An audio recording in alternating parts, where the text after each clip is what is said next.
Well, good evening, baseball fans, and happy New Year's Eve. So nice to kind of stay in and just hang out with my friends here, you guys, and yeah, what have you. So a lot of people in the Dave Gardner chat. Hey, Dwayne, how you doing, man? Doing this on StreamYard. So later on, some folks want to come on and we'll just talk some baseball. That'll be cool. So we'll send Dave Gardner a happy New Year. There's just 75 folks in there, and yeah, it's just like wow. So way to go, Dave! Awesome, cousin Ken Castro, welcome in. Carlos Yaz, good to see you. Of course, Dwayne Martz, always. Dwayne, you've been slacking, streaming demon. What's going on with you, man? All right, so we're going to continue at least this first bit with our Christine Mathewson. Arnold Hunter, Happy New Year. Happy New Year to you, my friend. And hopefully for everybody, it's 2024 is going to be filled with lots of rolling them up and lots of just everything, man. All good stuff. And continued good health and better days ahead as we stand on the cusp of 2024. A leap year, by the way. So there we go. I thought, I'm always doing sort of, these read-ups and stuff like that. So I'm going to continue with one tonight on Christy Mathewson.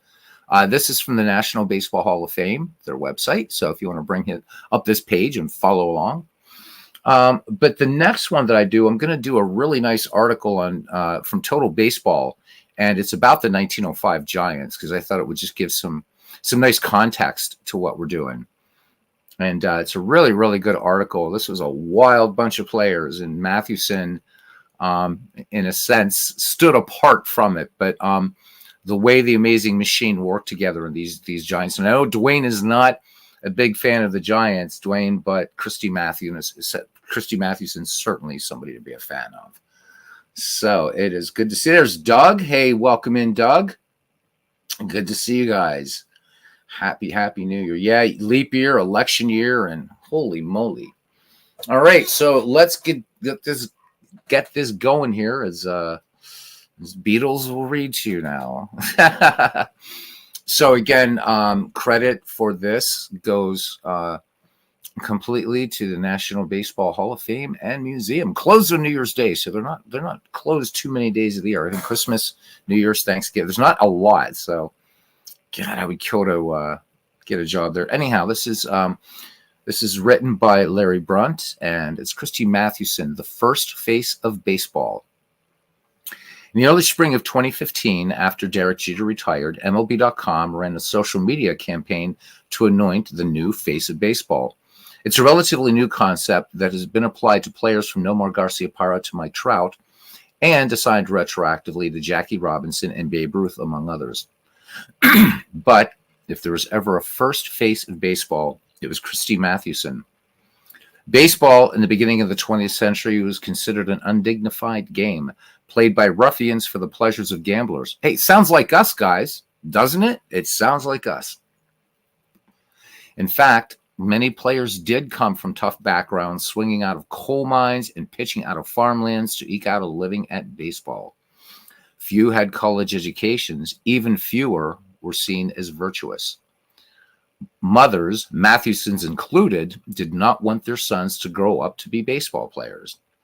Christy Mathewson changed all that, and the combination of his talent on the field and charisma off it helped him become one of the first 5 members of the Hall of Fame in 1936. The museum's latest addition to the Pastime Online collection features the class of 1936, including Mathewson. The son of a farmer, Mathewson attended Bucknell University on scholarship for 3 years, where he was an A student, class president, a member of literary societies, and a star on the football and baseball teams. When Matty began his major league career with the New York Giants in 1900, let me move this out of the way. These things drive me nuts. In 1900, he had worked it into his contract that he wouldn't pitch on Sundays. It was a promise he made to his mother and one he always kept. Branch Rickey promised to never manage and play on Sundays. So different times, gents, different times. And especially in the rowdy times that both Rickey, and I'm editorializing here, that Rickey and Mathewson played. So it took some courage. And we'll continue here. And he carried a Bible on the road. He was known for his honesty and integrity. One umpire said he would know if he got a call right if Mathewson confirmed it. He was bright. He excelled at bridge and checkers. He could play multiple games at a time, sometimes blindfolded, and once beat a national champion. He was also an excellent poker player, by the way. Then there was his physical presence. At 6'1" and 195 pounds, with a strong jaw, slightly dimpled chin, and kind blue eyes, he made an immediate impression. The sight of him was something, teammate Larry Doyle recalled. My heart stopped for a moment just looking at him. He affected you that way. He looked so big and sure, well, sort of good, like he meant well toward the whole world. John Chief Myers added, he had the sweetest, most gentle nature, gentle in every way. To a game needing a role model, Christy Mathewson was manna from heaven. As wholesome as Matty may have been, the newspapers embellished it. They said he never swore, drank, or bet, though in fact he fleeced many teammates at cards. Grantland Rice said he handed the game a certain touch of class, an indefinable fit in culture, brains, and personality. Another wrote that he talks like a Harvard graduate, looks like an actor, acts like a businessman, and impresses you as an all-around gentleman. The irony to the myth-making and publicity was that Mathewson was a very private person. Celebrity held no real importance to him. He would draw the curtain when the train pulled into a station, and Doyle said Matty hated how everyone rushed to him with their questions, though he added that Mathewson was always courteous. Mathewson had the gift of being able to accept what he couldn't control, and he recognized he was the face of baseball. So even though he didn't like having his photograph taken, he posed for the cameras, and he smiled. Most photographs of that age show ball players with stern or inexpressive faces. Longer exposures required a still face, and it's easier to hold no expression at all than a smile. But Matty smiled. Looking through photos of Mathewson, one is struck by that smile, almost always the same. Mouth closed, lips pulled back, smile lines defining his cheeks. The right side of his mouth goes up just a little higher than the left. He squares up to the camera and looks directly into the lens. It's a smile brimming with confidence, but not the least bit arrogant, one that welcomes, assures, puts one at ease. Charles Conlon, photographer of many classic baseball images from the first half of the 20th century, took his very first portrait of Christy Mathewson. Over the years, Matty became Conlon's favorite subject and a friend. He recalled that one day he saw Mathewson from across the field. It was after practice on a hot afternoon, and Mathewson was sweaty and tired. But he knew Matty wouldn't say no. The resulting image, with his smile maybe not quite as pronounced as usual, is one of the most iconic portraits in baseball history. And here it is. I think everybody has seen this picture of Mathewson. And I mean, he does. I mean, you know what? Even today, you know, a lot of people, you know, talk about ball players from this era as not being terribly athletic or whatever. But I mean, you look at this guy, and you know what? You could put him in a 2023 uniform, and he would not look out of place. And you can see the confidence. There isn't arrogance, but he knows. Mathewson knows how damn good he was, and he certainly was. But I always thought this was just a great picture, you know, of sort of any baseball player. I really like it. It's good stuff. Anyhow, let's continue. In January of 1909, Mathewson's younger brother, Nicholas, after completing his first semester of college and possibly having been diagnosed with tuberculosis, went into the family barn and shot himself. Christy, who was home visiting his family, found the body. Pardon me. Mathewson never spoke of it to any reporter, nor of another brother, Henry, who died in tuberculosis at 30. These tragedies for Mathewson were private. For the public, he smiled. He won the 1905 World Series almost single-handedly, 3 complete game shutouts, giving up 13 hits and 1 walk in 27 innings with 18 strikeouts. But Mathewson's Giants lost the World Series in 1911, 1912, and 1913. No one blamed Mathewson, who went 2-5 in those series, in spite of a 1.33 earned run average. In fact, his sportsmanship was lauded. One editorial read, "In victory he is admirable, but in defeat he was magnificent." Mathewson himself said, "You can learn little from victory. You can learn everything from defeat." The losses ate at the highly competitive Mathewson, but he smiled. From 1901 to 1914, across 14 seasons, only once did Mathewson record fewer than 20 wins. 4 times he won at least 30 games. But in 1915, he struggled with his worst ERA in a full season and lost 14 of 22 decisions. The next year, in midseason, struggling again and the Giants below 500, he was traded to the Cincinnati Reds. He had spent 17 years with the Giants, and though he was part of the negotiations and understood he would be getting a chance to manage the Reds, the trade had to have been bittersweet. "Why, it's all right," he said. "It's a step upward, you know." His first day in Cincinnati, Mathewson dressed up in his uniform, went out onto the field, and smiled for the photographers. And there's the picture. In 1918, Mathewson was 38 years old and exempt from military service, but he enlisted anyway. He caught the devastating 1918 influenza on the ship to Europe and had to be hospitalized for 10 days. Then he served in the chemical service department, teaching soldiers how to put on gas masks in dangerous trials. Ty Cobb, who served with him, said an accident once exposed Mathewson to nearly lethal amounts of mustard gas, damaging his lungs. In fact, when the armistice came, Mathewson was in the hospital again. When he returned home, he still fought a painful cough. He also found out the Reds no longer had a job for him. When he was asked to pose for a photograph, he squared up, closed his mouth, and pulled his right lip up just slightly more than the left, looking directly into the lens. He took a job coaching with the Giants, but the cough didn't go away, and his side began to ache.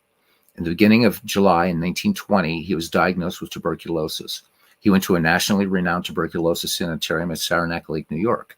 The physicians who examined him said both lungs were infected and he might have 6 weeks to live. He was given absolute bed rest. Months passed before he was allowed to sit up, months more before he could stand. In early 1922, he was permitted to go outside and visit a local baseball game where he threw out a ceremonial pitch. The press wanted updates. "I try to keep cheerful, keep my mind busy, try not to worry, and I don't kick on decisions," he reported, either by a doctor or an umpire. Reporters wanted photos. Mathewson was very reluctant. Just the same, he stood in front of his residence and posed, his lung deflated as part of the treatment, in considerable pain, leaning on a cane. The healthier he became, the more anxious he was to return to baseball. Though his doctors considered his recovery nearly miraculous, they strongly advised against his return to the stressful life of baseball. Nonetheless, in 1923, he became part of a syndicate that bought the Boston Braves. He built a home in Saranac Lake. He continued to cough.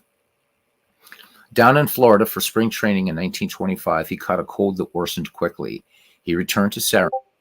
He fought for several more months, his body getting weaker, his pain getting worse, until he knew the time had come. He told his wife that it was over. "Go into the other room and have a good cry," he said to her, "but don't make it a long one. This can't be helped." He died later that week on October 7th, 1925. Earlier, while recovering at Saranac Lake, he had played catch with some boys. A reporter asked if he had any advice for them. He stopped his throwing and said they should play baseball and learn from it. Then he ended with 6 words that epitomize his own character: be humble and gentle and kind. So there you go. So a little bit more about, to me, one of the greatest of all time, Christy Mathewson. So hopefully you guys, yeah. The World's Worst Gamer says good sportsmanship. My goodness, I'd love to see. He said, "I'd love to see that return to sports in 2024. Absolutely." Carlos says, "I always get teary-eyed when reading about Mathewson. He was a Hall of Fame human being." I absolutely agree, wholeheartedly. Interestingly, and you guys have, we've all seen the Ken Burns baseball documentary. Get rid of this gum here. His wife felt that he had to defend him, and she said, "He's a good man, but he's no goody-goody." And he was a poker hustler, a checkers hustler. So, I mean, he, and as you heard me say quite a few times, even punched up a vendor at a ball game. But I mean, all in all, what a good man. And I mean, I think, again, I think the writer of this really hit home with it, that, you know, you have, if you could, I guess if you could just do a study of a person and a photograph, and you'd never heard about Christy Mathewson, but I would bet that if you showed somebody this picture, right, especially that iconic photo, and say, well, what do you tell me about this man? I mean, obviously he's a baseball player, but what do you see there? And I think you would hear people looking at that photo and saying a lot of positive things. And I think there are just some people where that kind of innate goodness shines through. And certainly, look, Matty was a human being, right? And I mean, none of us knew him, obviously, but you see certain good things in people. And you know, I definitely agree with Carlos Yaz, and I think that. You know what? That is the coolest thing I think to say, is that he was a Hall of Fame human being. Put that up there again. I don't think there's any better tribute than right there. Definitely agree with that. And Dwayne, you can't hate it too much. He ended up buying, part of a consortium that bought the Braves, so that's not too bad. Hey, the Cubs, the Bears. He says Checkers Hustlers are the lowest. Nice.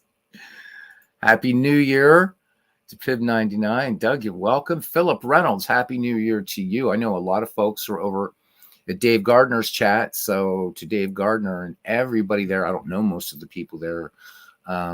Happy New Year's Eve, and I hope a wonderful New Year filled with just, again, all kinds of fun. Whatever you're rolling up, whatever you're playing, whatever you're doing, do it with passion, guys. Because just briefly, this is kind of my New Year's greeting to you: is this: if the belief systems that believe in an afterlife, right? So you go into heaven and whatever. There are belief systems that believe that we are reborn again. There are belief systems that don't believe at all in an afterlife. And then there are those, again, who are atheists, which is itself is a belief system that believes, right, there's nothing. There's no God. There's no anything. But there is one thing that makes them all very, very similar. One thing they hold in common, and they would all tell you, that as far as this life that you're living right now, the air that you're breathing, the beverage that you're drinking on this New Year's Eve, 2023, whatever, this life for sure is the one you have. Live it, have passion, love completely, be passionate about things, whether people agree with you or not. It's yours. And be kind, be gentle. Right? Be humble, just like Christy said. So I wish everybody the best of New Year's, and I think we're going to have lots of fun in 2024. This community is the damn best. So there you go. There you go. Hey, there is David Lando. Good evening, David. All right. So now in our Christy Mathewson tribute, Christy and the Giants not off to a good start. So we're going into game 18 for them. The Giants are 6.5 out right now, 6 wins and 11 losses. The Chicago Cubs sitting atop the National League at 14-6. The Phillies, Ken Castro's Phillies, a game back at 11 wins, 5 losses. The Cincinnati Reds of Porkopolis for Big Clue, 10-8 and 3 games out. Brooklyn holding on a game above 500 at 11-10, 3.5 back. My Buccos playing at 500 ball, 9-9. The Boston Beaneaters are 8-10. We'll be seeing them again tonight. And this is going to be Vic Willis. So a Hall of Famer versus a Hall of Famer. Vic Willis in the Hall of Fame. Pitched for a while with the Pittsburgh Pirates, but Willis in the Hall of Fame as a Brave. So we'll see Vic Willis and Mathewson here shortly. And let's do this. Let's go to it. And we are on our way to the game.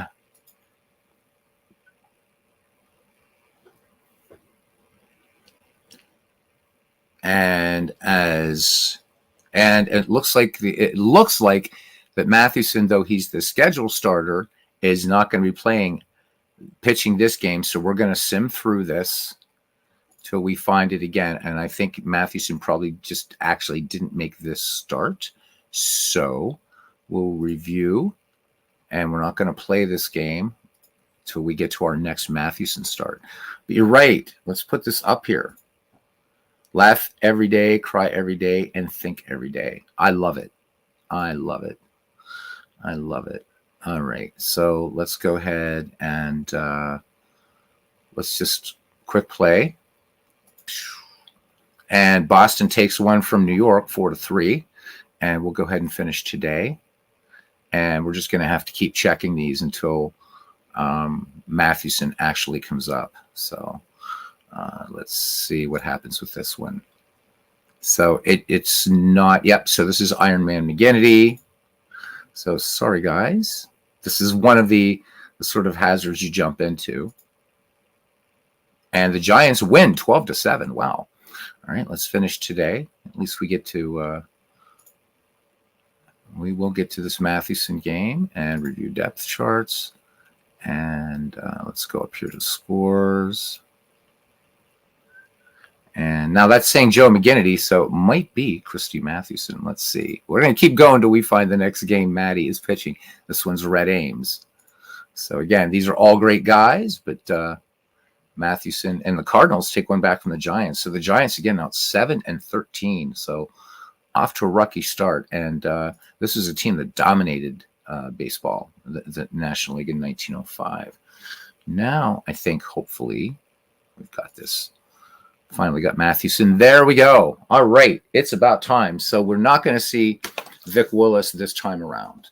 Robert, I saw that you were over there in Dave Gardner's chat. I wanted to wish Happy New Year's to folks over there. Happy New Year's Eve. But 75 people.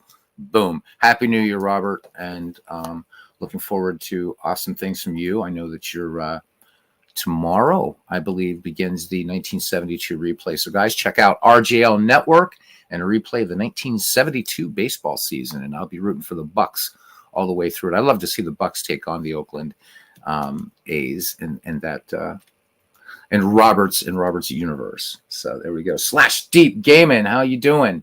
Good to see you. And still have Dave's. Yep. And again, very happy New Year to everybody there in that chat, most of whom I don't know. All right, so we're finally going to be getting into this and continuing our Christy Mathewson tribute. So for the visiting St. Louis Cardinals of 1905, leading off at second base, Josh Clark. Batting second in left field, Spike Shannon. Batting third in center field, Homer Smoot. There's a good farmer name. Batting fourth at shortstop, Harry Arndt. Batting fifth at first base, former Pittsburgh Pirate, Jake Beckley. Batting sixth in right field, Jack Dunleavy. Batting seventh at third base, Jimmy Burke, who also was the real name of great. So if you've seen Goodfellas, so the Jimmy Conway character played by Robert De Niro is based on real life gangster Jimmy Burke, but this is not him. This is not he, I should say. Batting eighth and catching, Jack Warner, and pitching and batting ninth, Jack Taylor. Jack Taylor for the Cardinals, 0-3 on the season thus far with a 2.97 earned run average, a 1.20 whip, 3 strikeouts per 9 innings, and 2.2 walks. For the New York Giants, who wanting to get things started here, leading off in center field, Turkey Mike Donlin. Batting second in right field, George Brown.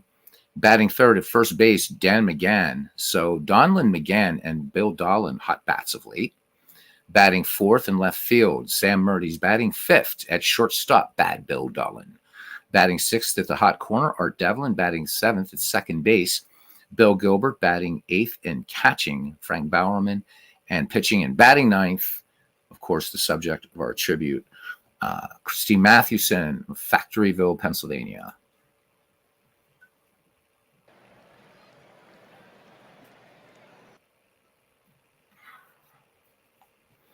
So I've been watching the Mystery Science Theater 3000. They've been streaming for like 100 and some hours ever since December 21st.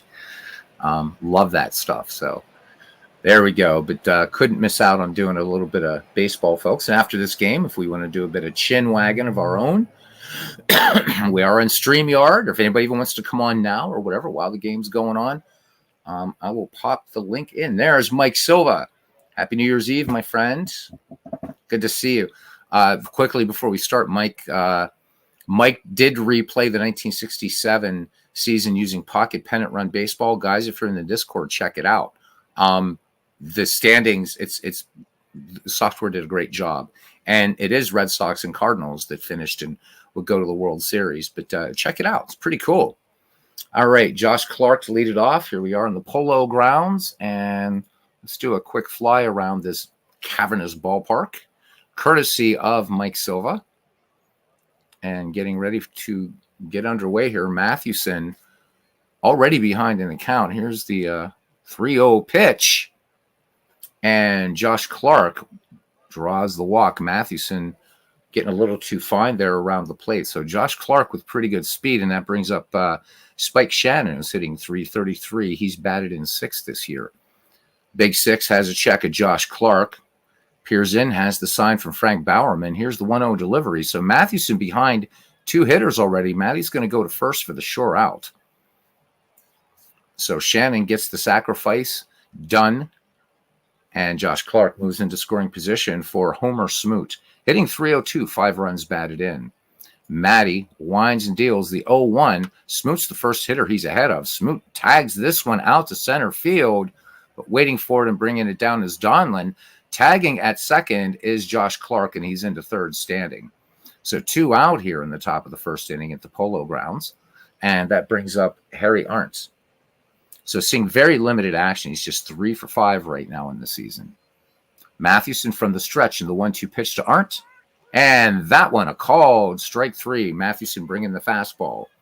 So Mathewson gets out of a little bit of a situation. We go to the bottom of the first. The Cardinals nothing, and the Giants coming to bat. So Dwayne says that Mathewson was 3-1 in real life coming into this game. Robert's saying old school Polo Grounds. Indeed. Again, this is one of the parks done by the great Mike Silva. He's a good lad, he is. Happy New Year Eve to Bernie as well. Bernie joining us. Hey, Bernie. There we go. All right. Who else? Who else we got in here? Who's sneaking in? Okay, we got everybody so far. Nice. All right. Mike Donlin leads it off here. Donlin hitting .420.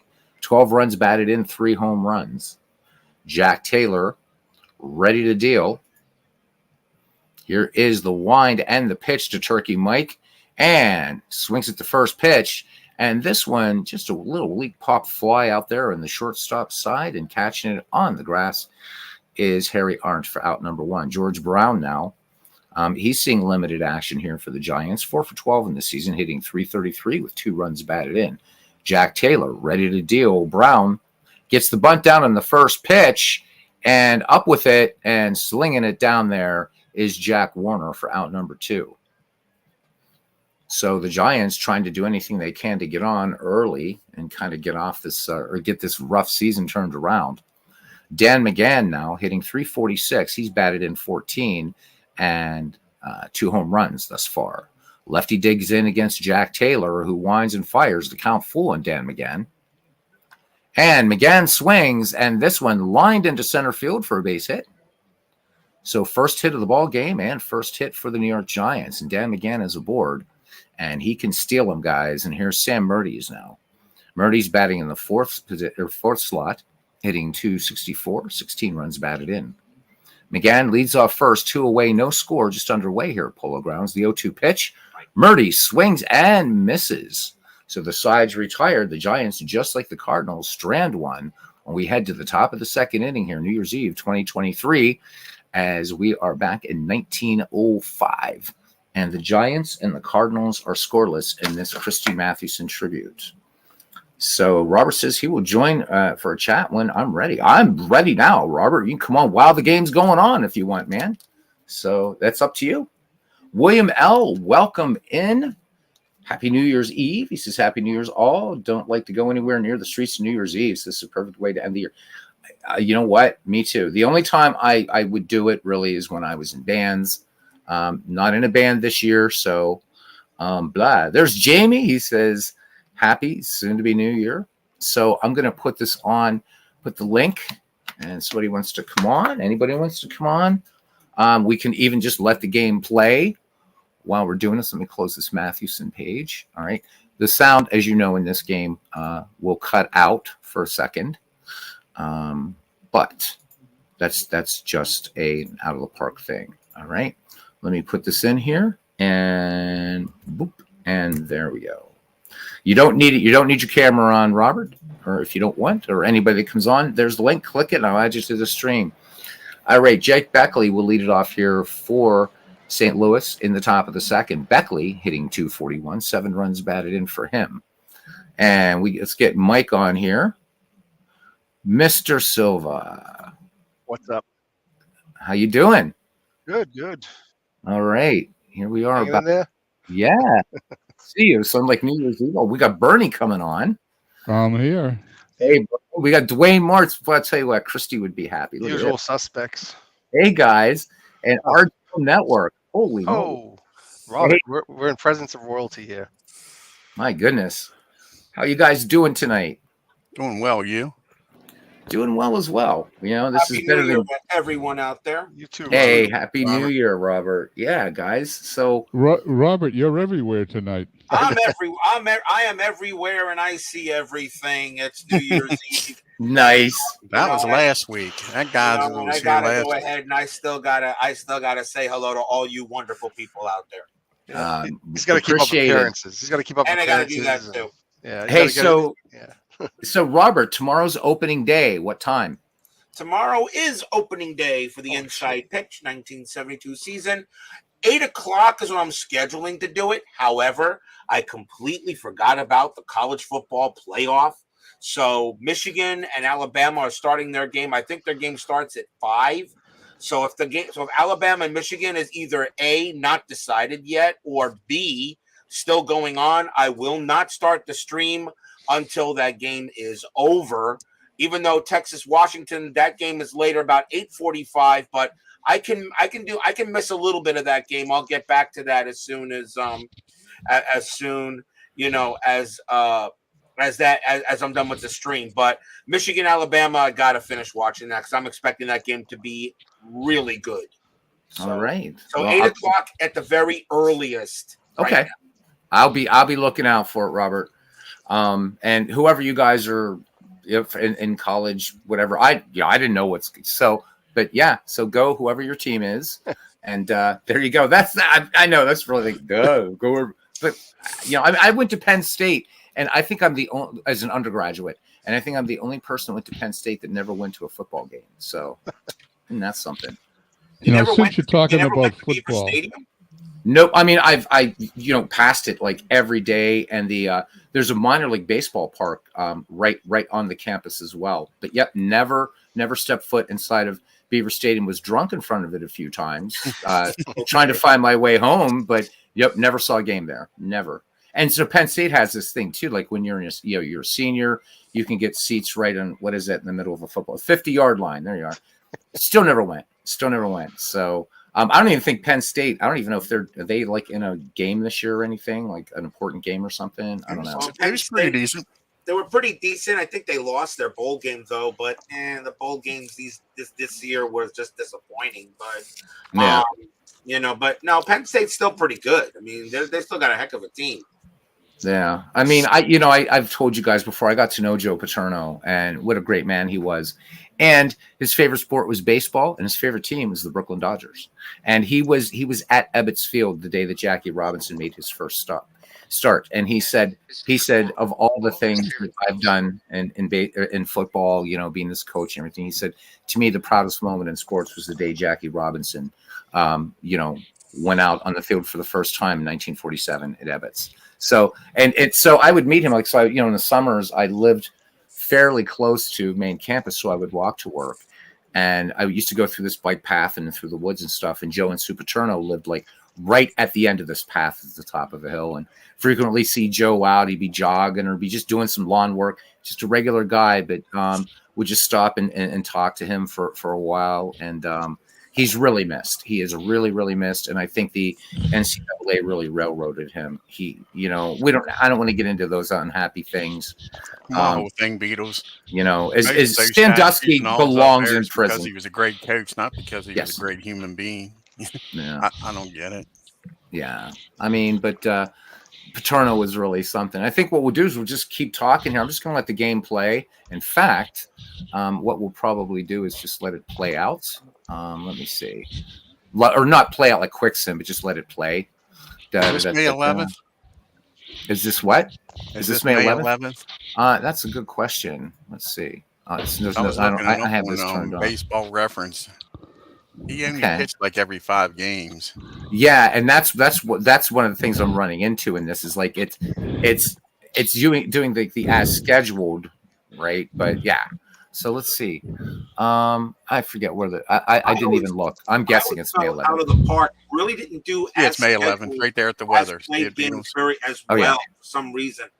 For some reason I felt Out of the Park does not do as played very well as Action PC baseball does as played. I don't know. For some reason, Out of the Park, I love it for career. I love it for sandbox. There is no game that beats Out of the Park baseball when it comes to sandbox and career mode. But as played, I prefer Action. I don't know, just for some reason, Action plays a better. I get that. Played I get that, Robert. I get that. I mean, I kind of saying the same thing because I'm doing all these sims, and Out of the Park is kind of the biggest pain in the ass when it comes to as played. Not so much the starting lineups, but just I feel like I've told this before, but I think the reserve rosters are handled not as good in OTP. I think like you'd be playing with players that weren't up on the team way before they were called up, or they don't really keep track of that stuff. Like Action PC, I think is much more accurate with that kind of stuff. So yeah, when it comes to as played, I'll take Action over pretty much any system out there. At least as far as PC games go. Yeah. Okay, as far as PC games go. But William, I'll answer your question right now. The game you're watching is the game that does dead ball the best. As far as digital, Out of the Park just does it right out of the rip. Action PC, you've got to do some tweaking, but Out of the Park does it right. And again, it's one. I think this game has many strong points to it, but this is probably the one that's the least appreciated because very few people play in this era. So it's Out of the Park. And I mean, I've been studying in dead ball baseball for years and years and years, and I'm so impressed by what this does with strategies and everything. Just when the AI is even doing AI, it just does it right. Yeah, when it has Hornus Ragnar batting fourth, that's amazing. Yep. Todd B, good evening and happy New Year's Eve. So what else does everybody have coming up or doing or whatever? Anybody? Today. Bueller? Today, guess what I'm doing right now? I played a football game today. Yeah, I saw. I was there. The Discord one, you mean, Bernie? I played one after Discord that was really weird. It was a 2nd and 10 football game. The New England Patriots were playing the Buffalo Bills in 2011, and the Buffalo Bills quarterback was injured. And the AI for 2nd and 10 was playing the Bills, and he put in another quarterback. It apparently was the only other quarterback on the roster. And his first pass attempt, he threw an interception.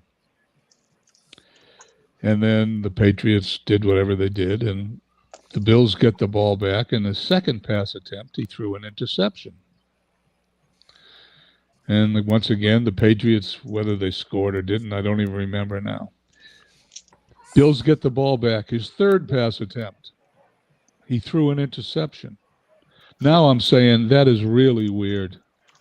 I don't think I've ever seen that in an NFL game where a quarterback has thrown 3 consecutive passes for interceptions. So I went on Football Reference and found out that this backup quarterback that was put into the game for the Buffalo Bills had 1 pass attempt. And it was an interception. and it was an interception. And you think at the end of 3 passes, the game would have figured it out. The game went ahead and had him pass 4th and 5th time. Guess what? He threw 5 interceptions. Every time he threw the ball, it was intercepted. That's awesome. He was batting 1,000 like he was supposed to, huh? He did exactly what the game programmed him to. Yeah, the good news the good news is the AI caught on, and for the next quarter and a half while he was in the game, he only ran the ball. I thought that was the strangest thing I've ever seen in a sports sim. You want to have a triple, Beatles? I'll take it. Love triples. Well, Bernie, that's kind of like he could have scored. Yeah, Dave. You're in the polo grounds. I mean, come on. I would have no kidding. scored on that. I think that's part of though. I think that's part of a kind of weird thing in out of the park baseball, that with these parks being the way they are, and it's kind of hard, I think, to. I mean, you're right. I think that should have been an insight. That Donlin should have scored on that. But I've seen some other things, and I know, like, you'll see disappearing fielders and stuff. And Mike's talked to the guys and he can speak to this better. That the way the game's kind of hard coded and stuff, there's just certain things they can't fix. Yeah. So I mean, it's as simple as this. Like, I'll take the triple. Yeah, I mean, the games don't.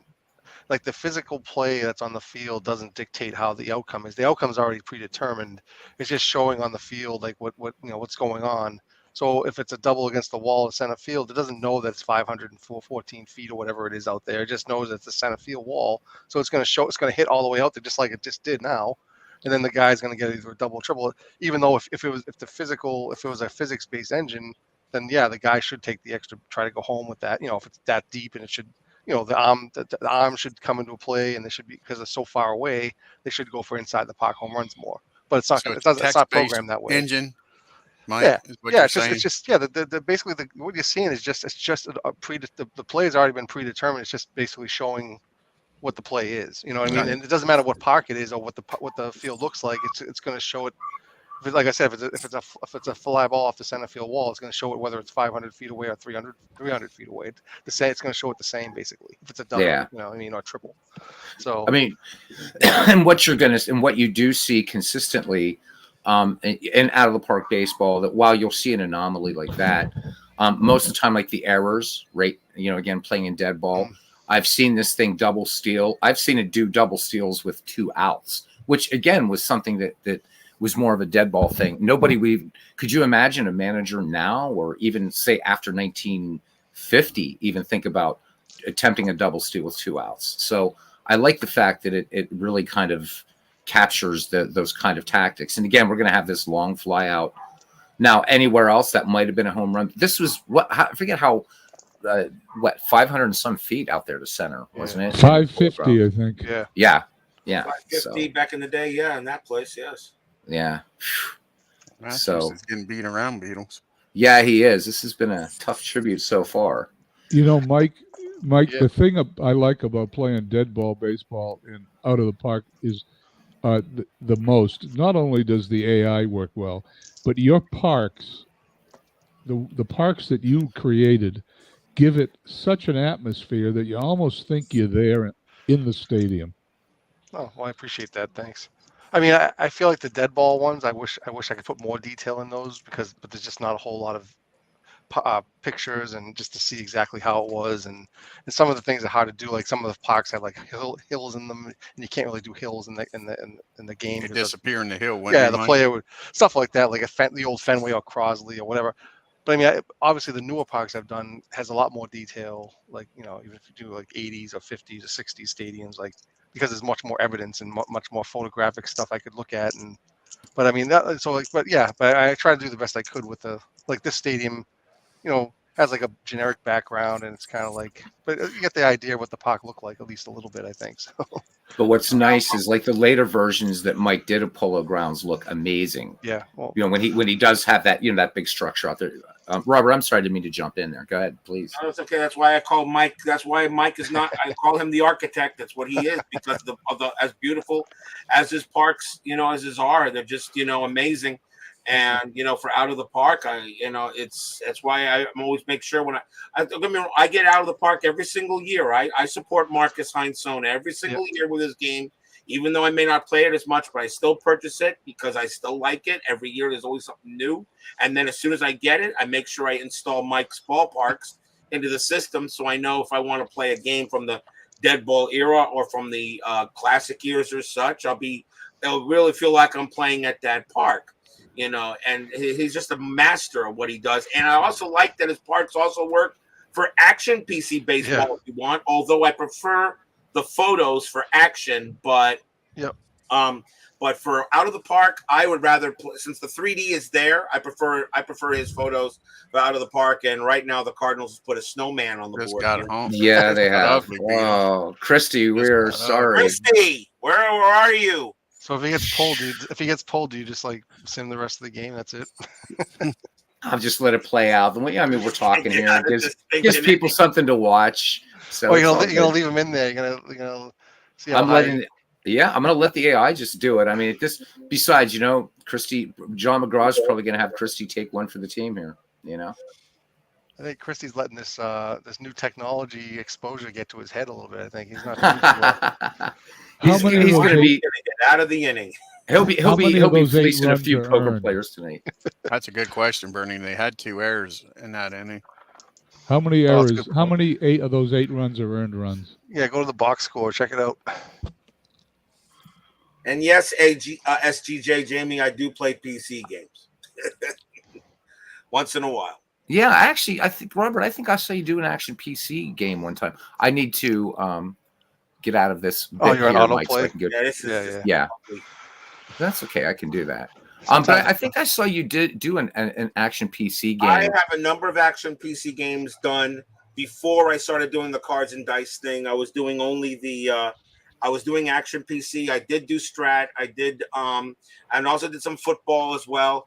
I was doing that early before I got hit with the cards and dice bug, and realized that cards and dice is a lot more fun than clicking a mouse all the time. So, because like I said in my State of the Network address a few days ago on Friday, I said the reason why I prefer the cards and dice over PC is that it actually feels like you're more when you're moving the cards on your board or writing down the scores or whatever the score, you actually feel like you're more involved in the game than you are just clicking a mouse. So that's how I feel. That's how I felt. I felt I was more involved. It felt like I was part of the actual game. That's why I just can't do PC anymore. I just can't stream it anymore. I'll leave that to you there, Beatles. I'll leave that to you. I'll leave that to Uncle Ron Juckett. I'll leave that them. I prefer more involved in cards and dice. Just seems to be more involved, and that's why I got the feel. That's why I moved the cards on the board. A little bit more visual. So I mean, I just feel like you're more part of the game when you're rolling the dice and moving the cards. Well, you do it well, and you're the only broadcaster that brings his own crowd to the ball in the ballpark. I love it. It's the Stadium best. cheers and my stadium groans. Best. Yes, I know. Love So it. you're very innovative with that stuff. I love that stuff. That's great. Robert, it's funny the way you just described that. That's exactly how I feel about the computer games versus the cards and dice. I could have made that speech. It's interesting. Everybody likes what they like. Well, and you're 100% right. David Baseball Demo says, play the game you want the way you choose to play it. And, you can always make changes. I mean, Beatles agree with me. Everybody will agree with me. There is no perfect baseball engine out there. There is no such thing. Okay. There is no such Stratomatic, APA, inside pitch, payoff pitch, second, season ticket, 4th Street, triple, time travel, whatever, fall classic, whatever. All right. There is no perfect baseball engine, but each game seems to bring a kind of nuance, when you play it. I mean, to me, the reason why inside pitch hits me so well is because I just feel it's very exciting. And maybe because I feel like I got to roll the dice maybe at least more than once. Some people just like the one you throw the dice once and that's it. And I said, okay, that's fine. Okay. I did that with payoff pitch, but there was something missing when I was playing payoff pitch, especially when I moved to the 1985 season. When I started the stream, I did the 1994 restart with payoff pitch, and it started like in August 12th and moved the way through. And then everybody voted for 1985 for the next season, but only payoff pitch seasons were used, not inside pitch, because I wasn't playing inside pitch. And then I'm playing payoff pitch about 2/3 of the way through the game, and I'm rolling the dice. I'm saying there's something missing here. There's just something missing. There's an it factor I'm not getting. I don't know what it is. Maybe it's because of the system that was used, because of where pop-ups or line outs, something. There was something just missing. And then I'm watching Dave at Baseball Demos play inside pitch. I'm watching this I'm saying to myself, I think I just found what I was missing.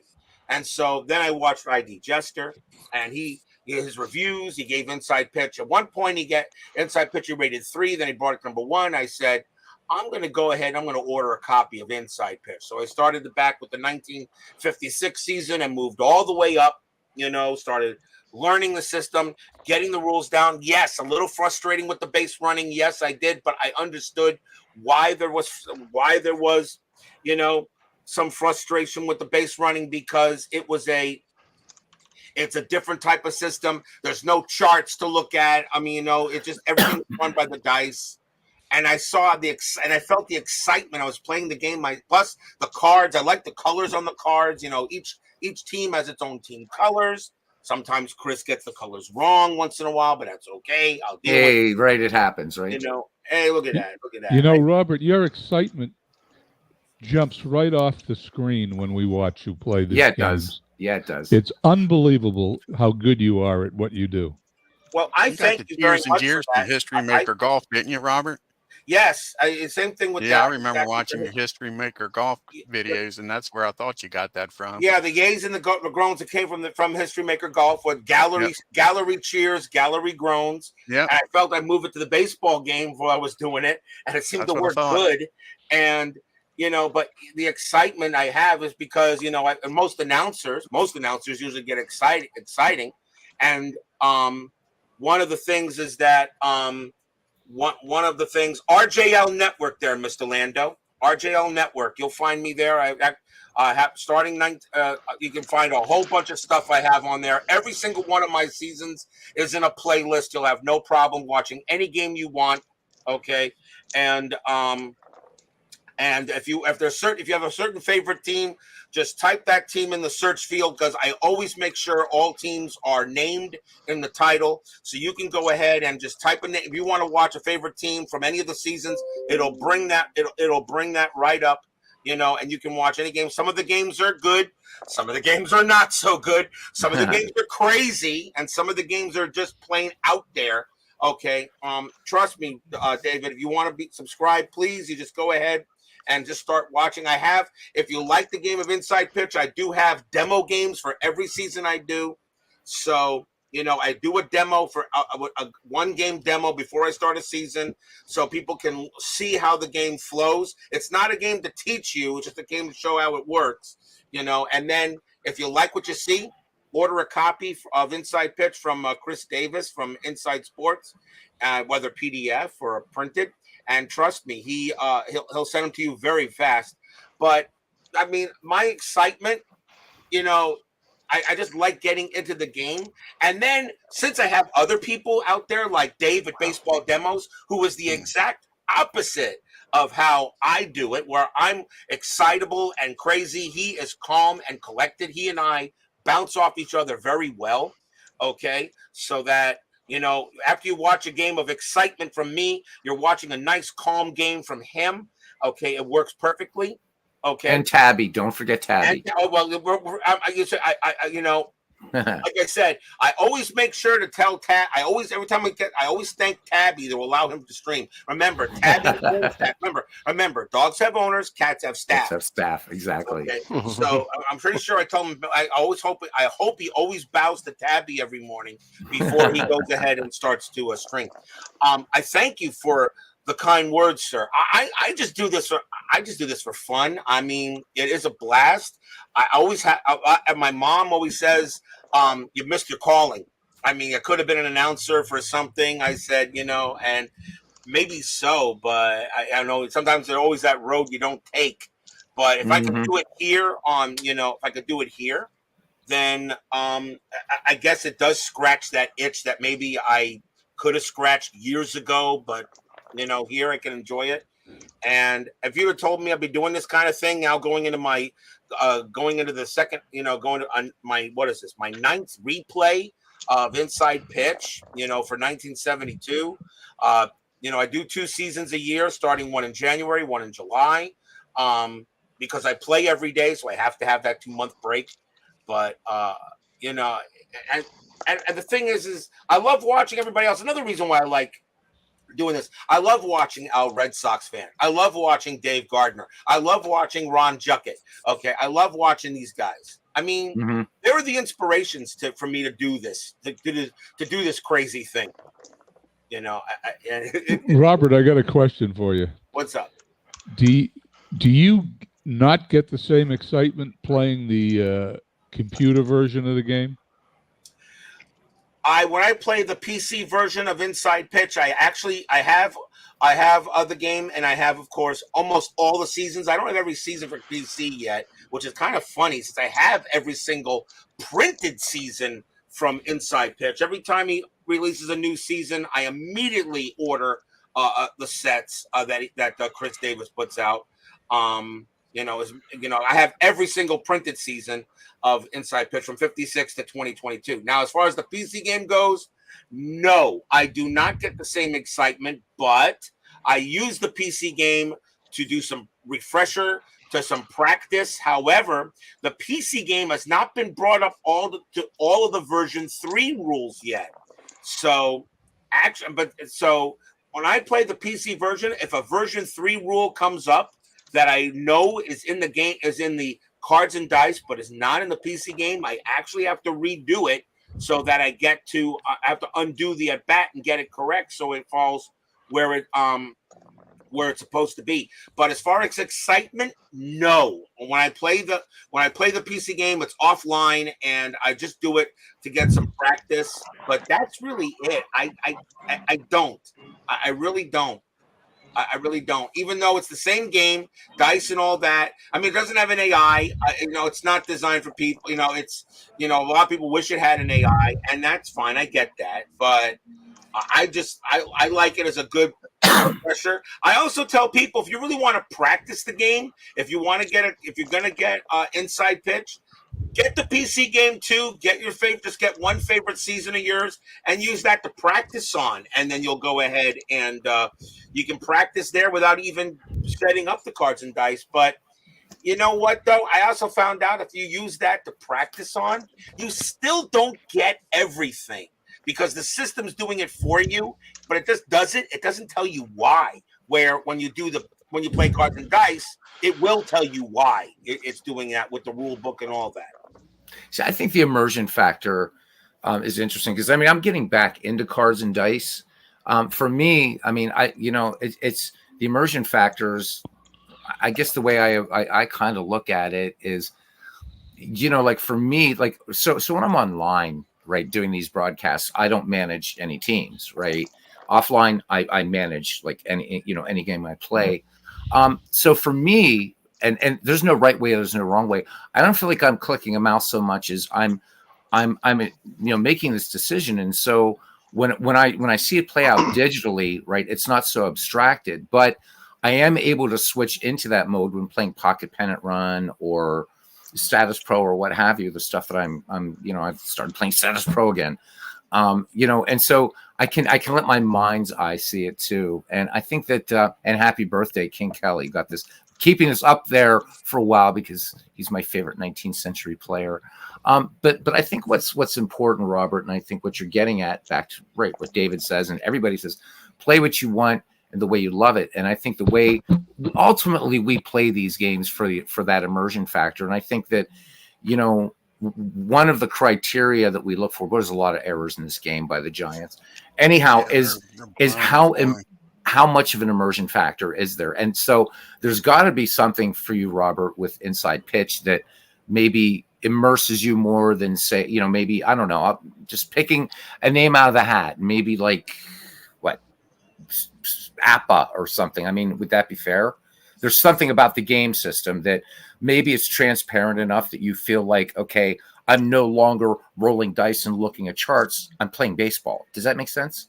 I think it does. I think it does make sense. Personally, I think so. Honestly, Hurry back, Dave.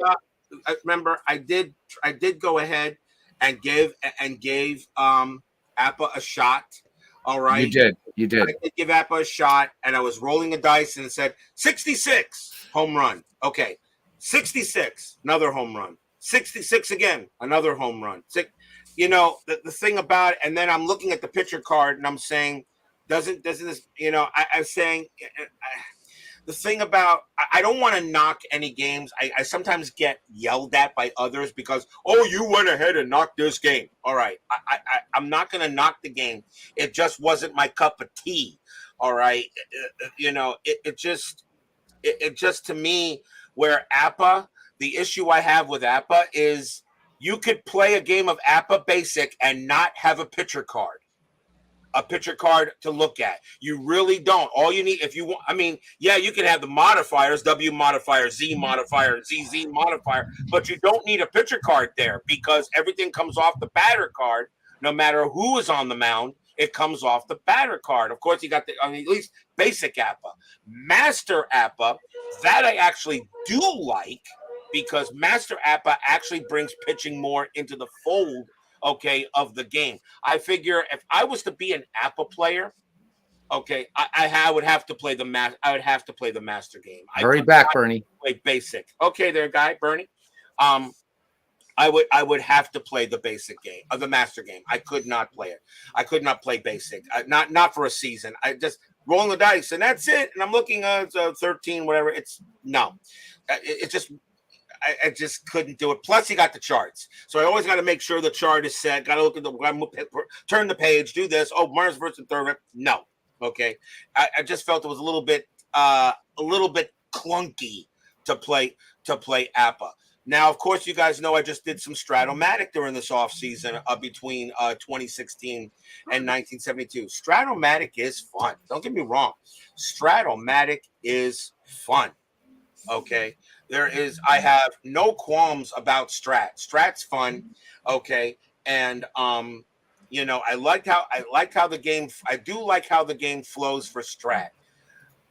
It still was missing something. I roll the dice, take a look at the card, strike out, okay, all right, and okay. Pitcher X or first base X. Let me go get the chart here, see what's up. Robert, I need to interrupt you for one thing. If you would grace us with your tagline at the bottom of the ninth. So New York's down by 3 runs. Would you please say it? Okay. Will we see some ninth inning magic? Thank you, my friend. Now go ahead on with what you were saying. Love it. So, it's just that. Oh, you're welcome there, Ken Castro. Like I said, for APA, I just think the only way to play that is Master. It just feels better. Something wrong with Strat? No, there's nothing wrong with Strat. I told you it was a world's worst gamer. I thought it was fun. It's a lot of fun. It just was missing something as I was playing it. And after playing 8 or 9 games, and even though the Mets were actually winning some of those games, after playing 8 or 9 games, it was just. At first, it took a little too long to set up. Okay, actually, I really don't have the board for the cards, even though they comes with their own cards. I just could not. There was just something. No. There wasn't anything wrong with it. It was just missing something for my taste for Strat. I had a great time playing it, and I'll probably play some more. I'll probably take care of that, Bernard. Have a happy New Year to my brother. Strat is amazing. Happy New Year, Bernie. Thank you for coming in. The one thing Strat's got probably better than anybody else. It probably has the best ratings. Okay, it probably has the best ratings. I rarely see Strat rate its players, whether for hitting or for fielding or anything like that, badly. I rarely see that. Okay, where other games do have issues with ratings, but not because the ratings are bad, but because the game engine is designed to utilize what the players are rated for. Okay, there are examples, of course, even for inside pitch, but for Stratomatic, I just felt that it was just missing something. Fall Classic, I tried that also. Fall Classic to be a combination. Really, Fall Classic's a combination of Strat, APA, and payoff pitch. But again, I felt there was something missing from that game. And also, I didn't like the charts. I didn't like the charts either. So, there's each game. Look, everybody has their preference, and I'm not going to dump on it. I just don't want to. I'll get yelled at. I know. I just feel, to me, inside pitch, I like the system Inside Pitch uses. Inside Pitch uses Voros McCracken's dip system, where pretty much the only thing the pitcher can control is walks, strikeouts, and home runs. Okay, all right. That is what he says the pitcher has control of. The game starts with the pitcher, then it goes to the batter if necessary. Okay, other games just start with the batter, which I don't understand, because I just think that. I mean, doesn't the ball have to come out of the pitcher first before the batter can even swing at it? So that's just me. But it's just it's just everybody has their choice, their favorites. I mean, Robert, have you tried Pocket Pennant Run? I have looked at it. I find it to be a little bit. I looked at it, and it looks like a great system. I find it to be, what's the word I'm looking for? Maybe a little shallow for your taste? Yeah, shallow. Thank you. Shallow. I looked at the system. I look how it works. You know what? I don't like players on one card. I like playing with every player has his own card. All well, right? actually, in Pocket Pennant Run 3, they do now. Now they do that? Okay. Yep. I mean, everybody has his own card in every season in history. I was just curious if you tried it out or not. I haven't tried it out, so I can't. I love it. It's what got me back into Cards and Dice. I really can't give an opinion on it. I've not tried it. Oh, one thing about Stratomatic, they don't card every player. No, they don't. And that's bullshit. That is the biggest caveat they have. All right. Yeah, I agree. That is the biggest caveat. If Stratomatic was to card every player, then maybe I would even give them more of a look see. But they don't card everybody. You want to get the cards, you got to get the card viewer or the PC game. Do maybe cut a print or something like that. It looks awful, Although had one of my networkers, he went ahead and. He took when I bought the 86 season, I took pictures of every single non-carded player from the Stratomatic 86 season on my phone. Then I emailed him a picture, emailed him that picture. Then he made the cards for me. So I actually have all the fringe players for Stratomatic 86. But the one thing I love about Inside Pitch, hey, if you get the season, just go to the website. There's your fringe players. Download them. Get yourself some 110-pound cardstock. Print them out. Cut them, and you got all the players you need. And if there is a player missing, and there have been a few players that have been missing that he will not card. He won't card any players that have one inning, that have only pitched one inning, unless they're a starter. Okay, he will card all the starters. All right, fringe and unprinted. Okay. Or they have less than I think only one or two at bats or something like that. He won't card them, which is fine. But if you need him to card them, you email, hey Chris, this guy had one at bat. Could you just go ahead and card him for me? He will send you a PDF. He'll send you a PDF. He'll do it. He'll make a card for you real quick, and he'll email. And since it's like that, he won't send it printed. He'll make it a PDF, which it should be a PDF because it'll be a print. They call that a triple. RBI double. That looks like a double. And then Vaughn advanced on the play. But that's the big caveat that Stratomatic. They don't card everybody. So I missed the cutoff, man. I was wondering what I mean, how can you play an as-played season when you don't card everybody? I don't. And then they charge, right? Strat charges too. And then they strat and they charge. Yes. It's like if you buy the season, you should get the season, and that's you should get the whole season. Yes. Yep. And if you do the same thing, if you don't want to card them, okay, fine. Put them on your website as a downloadable, just thing like Inside Pitch does. Download them for free. Just download them. Just make the cards, and I'll print them, and you print them out on your printer, and you'll be fine. Where do you find the fringe players? On Inside Pitch / you on the front page. On the home page of Inside Pitch, you'll scroll down and you'll see a whole bunch of years, okay, underneath all the seasons, and you'll find them there. And all you gotta do is click, download, save, and then print them out. And if you want those cards to be the exact same size as the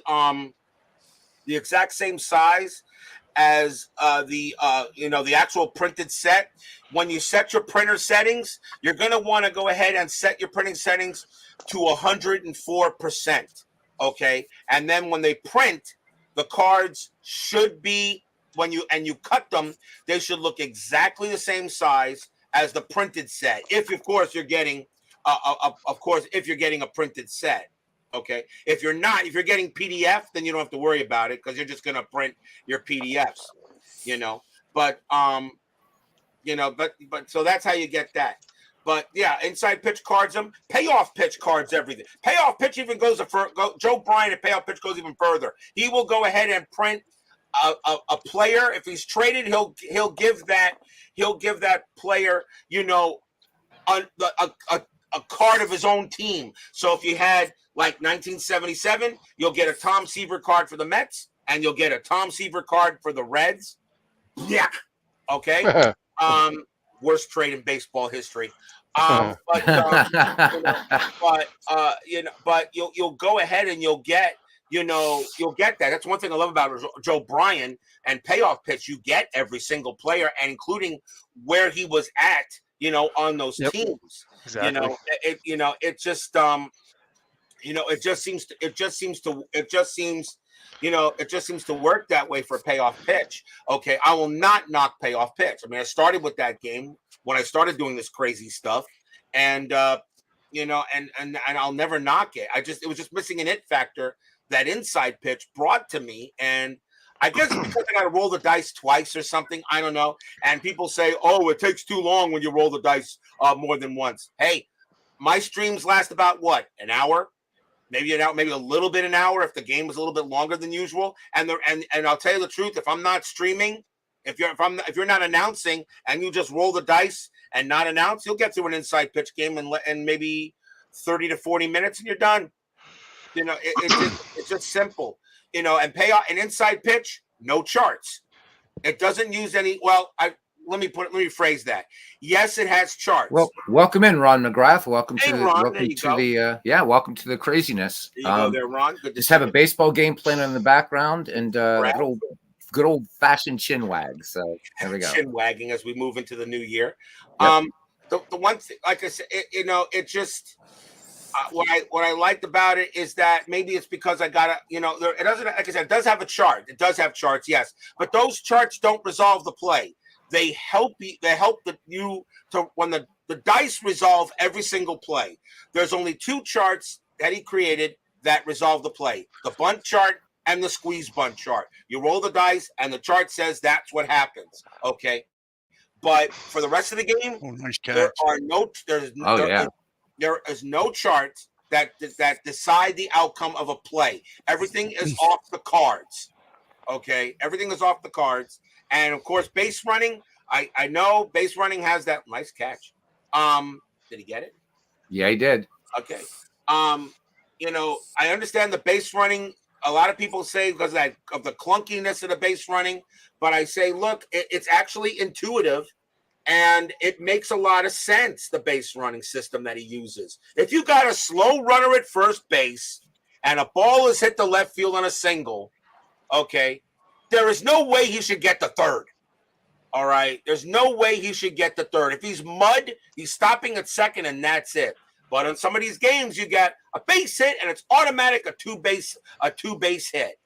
But I look at the card. I look at that happened with what is it? Gary Carter. I think Gary Carter had a running rating of 1 to 8 or 1 to 10. It's a single to left field, and it's 2 stars. I said he would have a base running rating of 1 an inside pitch, and the guy in left field has an arm of -1 or something. There's no way he gets the third. Okay, I do submit to Sid Bream when he played for the Braves, scored from second to left field. You really had to say that. You really had to say that. That guy was running in mud. You really had to say that. You see how Thanks, how Mike. they do you, Beatles? You see how they do you? I know, right, Robert? What the hell? So let's talk about Game 6 of the 1986 World Series. Hey, I'm over that. I'm over that, Beatles. I was over that in 2004. Oh, it took you. You're over that in 2004. Hey, look, the 1986. Hey, let's put it this way: my 1986 Mets are one of the best teams of all time. They're a top 10 team in baseball history. And how many championships have we won since then? None. How many have the Red Sox won since then? 4. So you know what? Trust me, I'm pretty the Red happy. Sox I'm have pretty made happy. out better.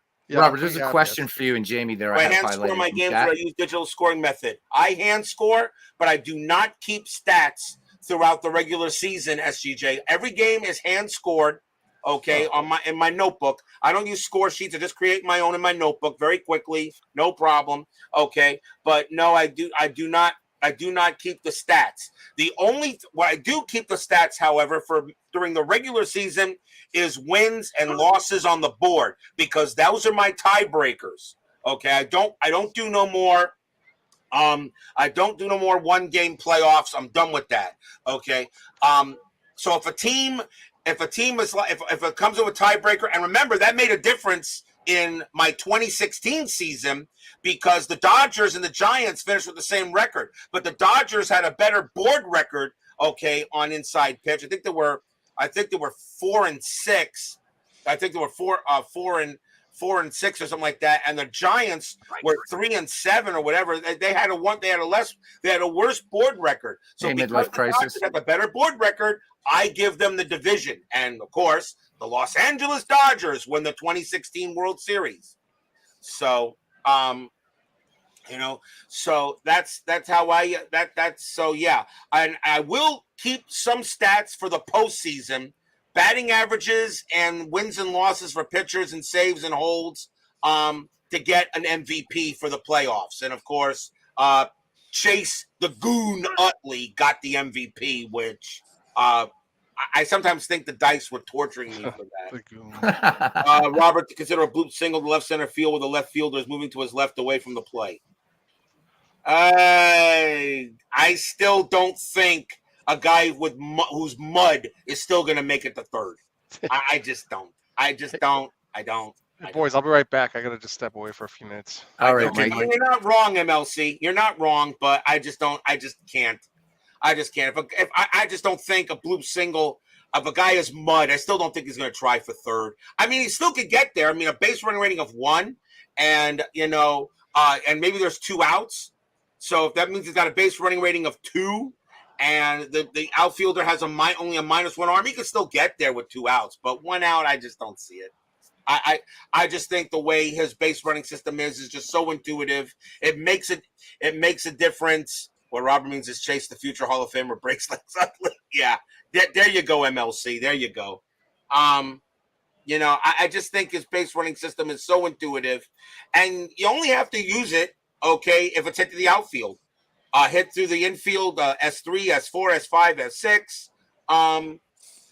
The chart's right there. Just look at the base running rating of the player, and if his base running rating is fast enough, he gets there. That's all.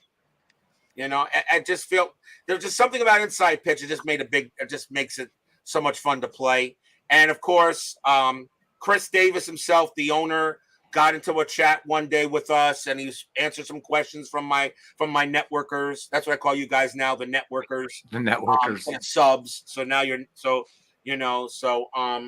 better to be a networker than a sandwich anyhow. Exactly. Thank you for that, Robert. Yeah, you're welcome. So, and he got in there, he was answering questions, and some people, were asking this, asking that about why do you have cookie cutter cards, which of course is the player where if a player has a certain not enough at bats against a certain handedness of a pitcher, he's going to make that card the same no matter what side of the plate. Some people have caveats of that, and they're not wrong in that feeling. But his answer is if he did that for the cards would be so convoluted they would probably become unreadable. Okay, in some cases, and trust me, I've seen some of the cards where he has a lot of split checks on them. All right, and the card is a little bit ugly when it looks like that.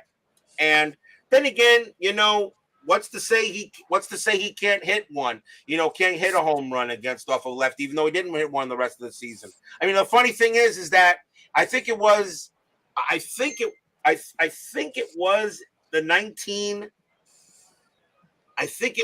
1979 season, I think, where Alan Ashby hit a home run off a left-handed pitcher, and yet he didn't have any home runs at all over that left-handed pitcher. During that in real life. But then I went ahead and checked something, and it said that he did hit a home run when there was a left hand, when the game started with, when the game had a left-handed starter on the mound. So I said, okay, so I mean, the game can't decide what it's doing. One of the weird things what's that the you'll game see doing here? What's it in doing? right. You won't see this in Cards and Dice baseball. No, you won't Action see this in PC Cards will and do Dice, this. no. Yeah, every once in a Did he while get the the game first- has did an he get the aneurysm. There we go. There you We go. picked up the ball, and he's out. And he's So still what out. this was, Ed Roush had great speed, and I think what happened is just right. The processor couldn't handle it, and it had to move everything into slow mo. That had to be because Ed Roush. So let's see what actually happened. Oh my God! That's the best thing about the game. The replay does get it right. Yeah, there we go. So Roush grounds to the left side, and picked up by Wagner and onto first. My Or favorite whoever's one's playing in Action short. PC when it deflects off the pitcher. Yeah. Lord knows where that ball's going to go after it deflects off. Oh the my pitcher. God! And have you ever seen a rundown in Action PC baseball? It's hilarious. Oh yeah, I have seen them. Yeah. They are funny. Yeah, because they'll run across the outfield. It's nuts. The first time I saw, I'm like, what the hell? And I rarely look at the play-by-play in these games. And I look down, and it's like, oh. So now when I see that happen, it's like, and they've got him caught in a rundown. And I think people watching in chat are like, yeah, Beatles, man, he's been doing some interesting plant life there. But no, seriously. Legend Sports Universe, Happy New Year to you, my friend. Bam, let's put it up there. Boom, boom, boom. So tomorrow, again, to remind you guys, opening day, 8 o'clock p.m. Eastern at the earliest on RGL Network. Replay, beginning of the 1972 season, and I couldn't be happier. Finally, a season where my Buccos really have a chance. Legend Sports Universe saying in our Discord that he has some big plans that he's going to be announcing as time goes on for the new year. So looking forward to that and everything that we're doing. VL123, Happy New Year. Haven't seen you in a long time. I'm going to put, if anybody else wants to come on and join the old chin wag, yeah. Why not? We still got half an hour till the ball. Got a half hour. Oops, and that I don't know. Oh, so I just copied in like the entire like box score of something. So we don't want that. So hang on a second. Oh my God! Like you're like, what? You're inviting me this, and it says something about RBIs or something. What's the deal there? So yeah. So anybody wants to come on, you're welcome. Tim, it'd be nice to have you on for a few minutes as well. Clee baseball fan. So there we go, guys. Click on that if you want to join the talk. And now I turn it back over to these guys. Dwayne, I got to direct a question at you, man. Go. What's going on in the 61 replay you're doing? Thank you, Legends. Down to 12 and we're glad to games, have Beatles. you in. VL says, nice tribute to Mathewson. He went to Bucknell, grew up in Lewisburg, grew up at Bucknell. Is absolutely. Got 5 Yankees games to do. And Christie's 7 a hero. Braves games. And ladies and gentlemen, welcome in Tim, Clee baseball fan. Tim, how you doing? It's been ages, my friend. Yes, it has been a while.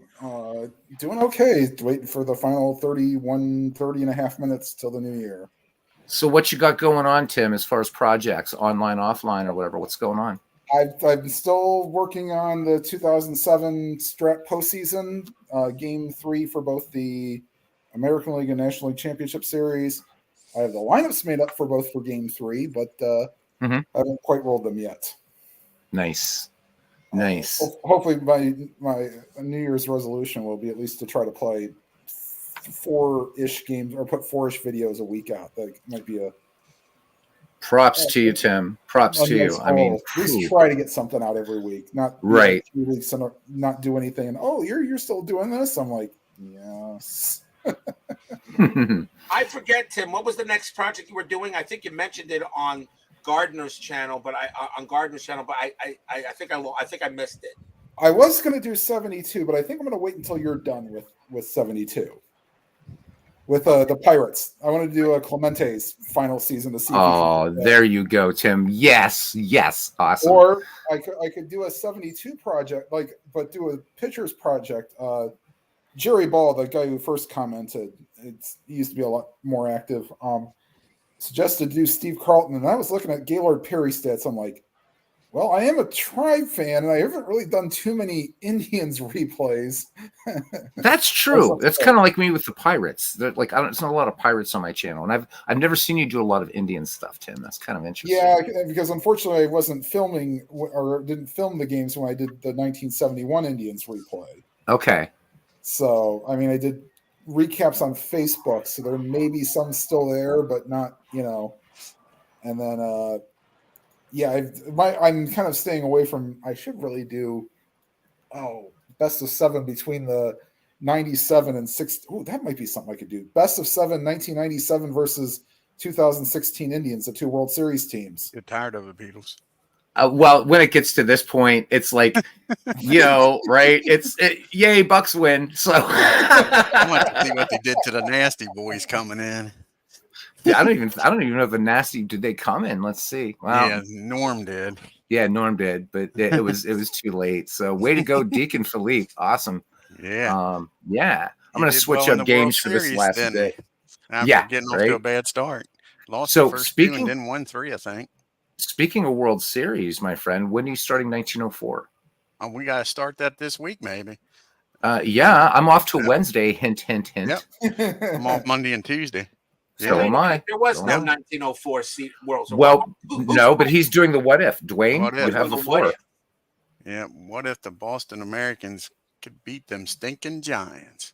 The Boston Americans versus the New York Giants. Ooh. Yeah, I'll be rooting for Boston in this one. I was rooting for Pittsburgh, obviously, in the inaugural. Yeah, I was we too. won. I'm glad they won it. So was I. And D's favorite pitcher lost Game 9. Oh, Cy Young. Did you put together a pitching rotation yet for that series? Yeah. I already got it. I can bring it up here. It's up to Beatles if he wants me to share it. I will. Please do, man. Let me bring up. It'll be a second, Beatles, so you can keep going. Okay. I gotta bring up OOTP. Yeah, I'm just switching out here just for fun. So, what do you guys think of the baseball card feature in Action PC 2024? I love it. I think it's terrific. Cool. I think that's a great enhancement to the game. Dave Cook's been doing this for so many years. It's like every year he always seems to make that game just better. It just every year he always makes it better. He keeps it up to date. He updates his seasons too when he finds out that maybe there was something wrong in the transactions or something or whatever. Right. He'll update his seasons and then he'll send you send you a mark, say, hey, look, I just updated the season. I see you got it. You want to update it. And his customer service, like I said, he's the Chris Davis of PC. I mean, I went ahead, like, if since 1972 is coming up, and it's kind of funny that 72 is my season coming up, and somebody said Jerry Koosman is missing from the 72 season. And I looked at that and said, really? And I'm saying, wow. So 1972, Jerry Koosman is not on the Mets. So I had to go ahead and look at it. And I said, wow, he's not there. So I had to go ahead. I emailed Dave. I said, hey, look, I'm doing because the funny thing is 1972. If you just got the basic version of of Action PC Baseball, you get the 1972 season, with it. I wonder if he watches my channel because I wonder if he watches because it's really funny that I'm starting 1972 and he releases the new Action PC Baseball and 1972 is being released with that as well. I'm wondering if he watches my channel and says, oh, Robert's going to do the 1972 season. Maybe I'll go ahead and I'll release the 72 season because you get one season if you just buy the basic package, and the season you get is 1972. And I said to myself, really? And then when I got it and I looked at it, I said, wow, Koosman's not there. I sent him an email. 1 hour later, he sent me a link. Download this and you're fine. And I did. And that was it. I mean, you can't get faster customer service than that. Hit us up here, Dwayne. We've got your screen shared here. Already for Boston, they're going with a 2-man rotation, and except for game number 4, since they only have 1 game off. So you got Cy Young and then Bill going back to back. Young and Until Deneen. game 4. 1-2 and then punch, huh? Jesse Tannehill is going to pitch game 4, and again it's going to be Cy Young and old Bill trying to Happy New finish Year, it out Will. in game 6 and 7 if it goes that far. And I'm pretty sure I did the same thing for the Giants. You got Mathewson, and I forget who's going to be pitching. Should have Joe Taylor. McGinnity. Oh, so you're only going with the 2-man rotation in 1905? Yeah. Oh, 1904 you're talking about. Okay, I'm sorry. 1904. Yeah, I looked up like 1905, and basically they went with a 2-man rotation in too. So I figured I'll do the same. 1903 had basically a 2-man rotation. So did 05. So Yeah. Although you have Red Ames pitching game 5, I guess game 5. With only having one day off, I didn't only do having a one 2-man day off. rotation. So yeah, that makes sense because that's pretty much that's pretty much that's pretty much how they did it. Back at that ball, they had 2 or 3 pitchers, and relief pitching was very uncommon back in the Very time. uncommon. It was expected in the Probably dead the ball starting era lineup in game 1 that would probably be the starting lineup in every game. you're paid for 9, you pitch 9. That's the way it was in dead ball. So, not uncommon. I'm just, I mean, those when you get there, it's going to be interesting because that 1905 Giants team was really, really, and I know you're not a Giants fan there, Dwayne, and I don't mind the Giants then, but I'm still rooting for Boston. No, so am I. But I mean, they were dominant, that 1905 exactly. Giants team, and I mean that pitching staff was ridiculous. Mathewson, that was one of his 30. It was 31 wins that year, and I mean McGinnity's on that squad, and we will never see 31 wins again.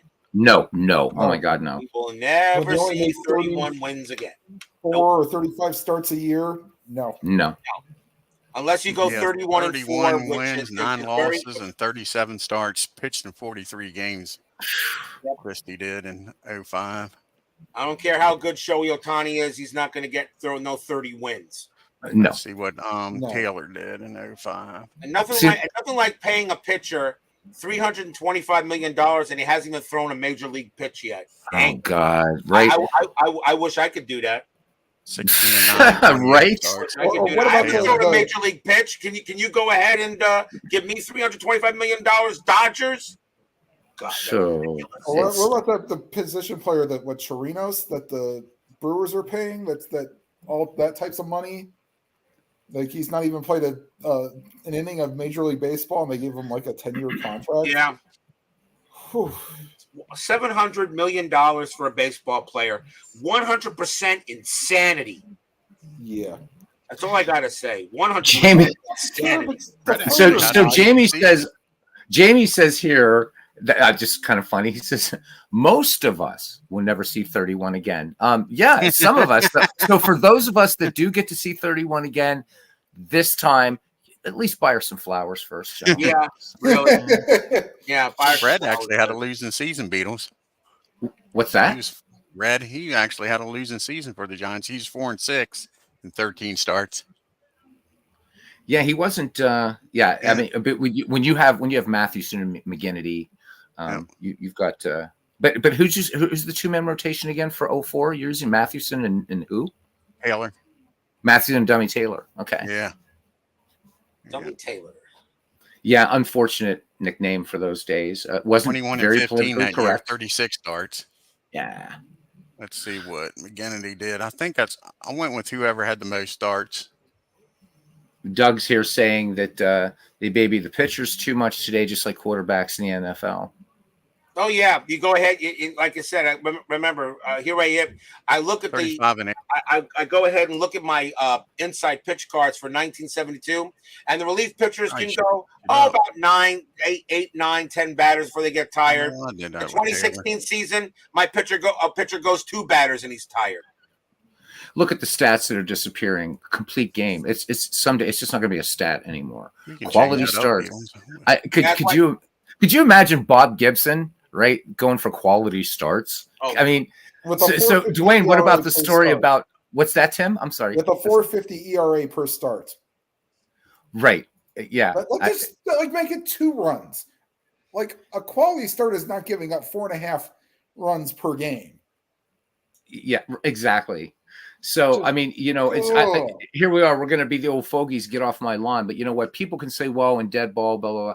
Okay. But you know what? You guys, you had guys like Seaver and Gibson and whatever that stand as a testament to the modern game. And the game they were playing was just as tough as the game being played now and the same demand. So how is it that Gibson, Seaver, these guys, right? Modern medicine, but come on, right? So I get that. But imagine, right, Gibson and Tom Seaver and these guys having today's training methods, they would have even been more overwhelming. They've been more. Nolan Ryan tried to change it, but he got blasted in Texas for doing that. Because the conditioning of baseball back in that day was so much different.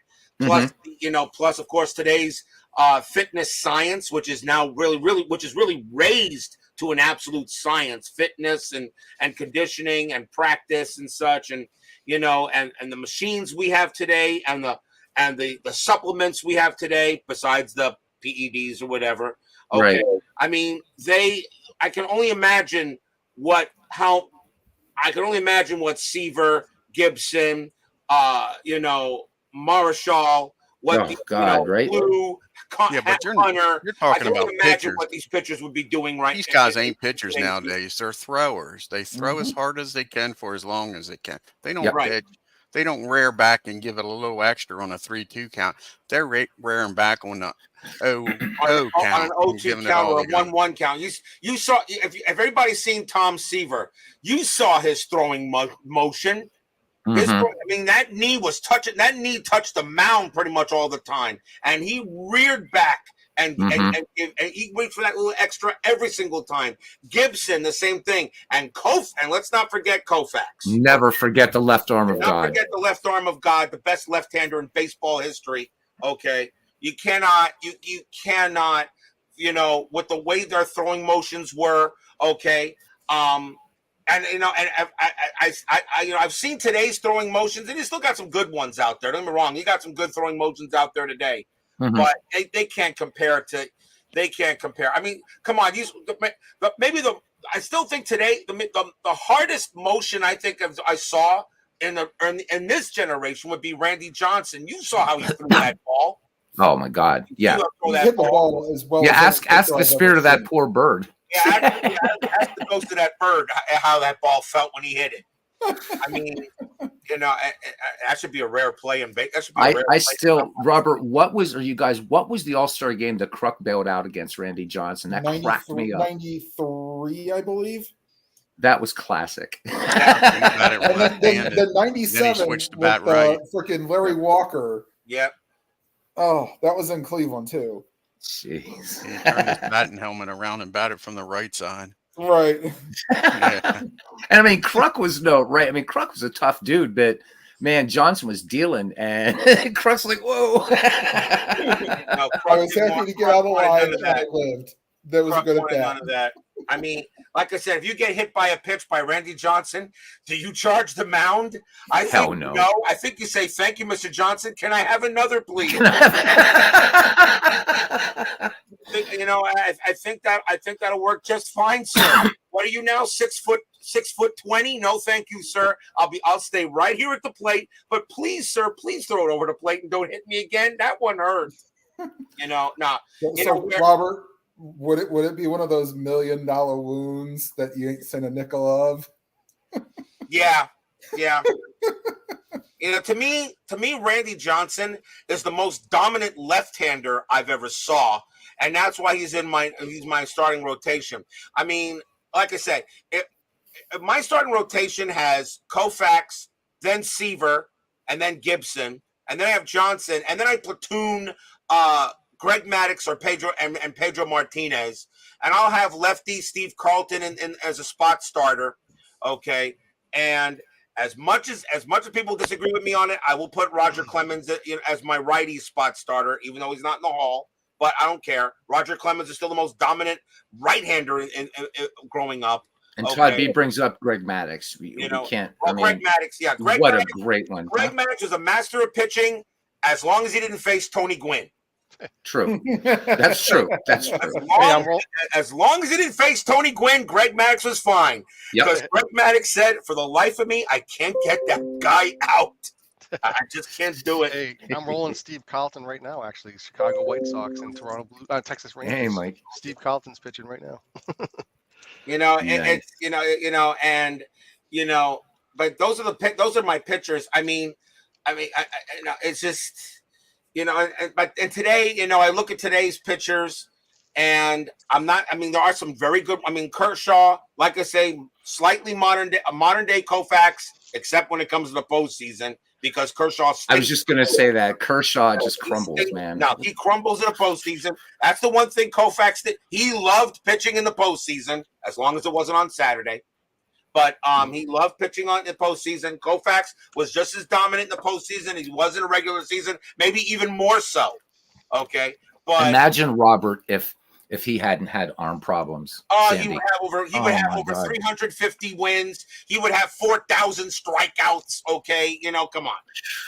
If he'd had a catcher that had been smart, like John Roseborough who told him not to throw so hard. That was his right. catcher.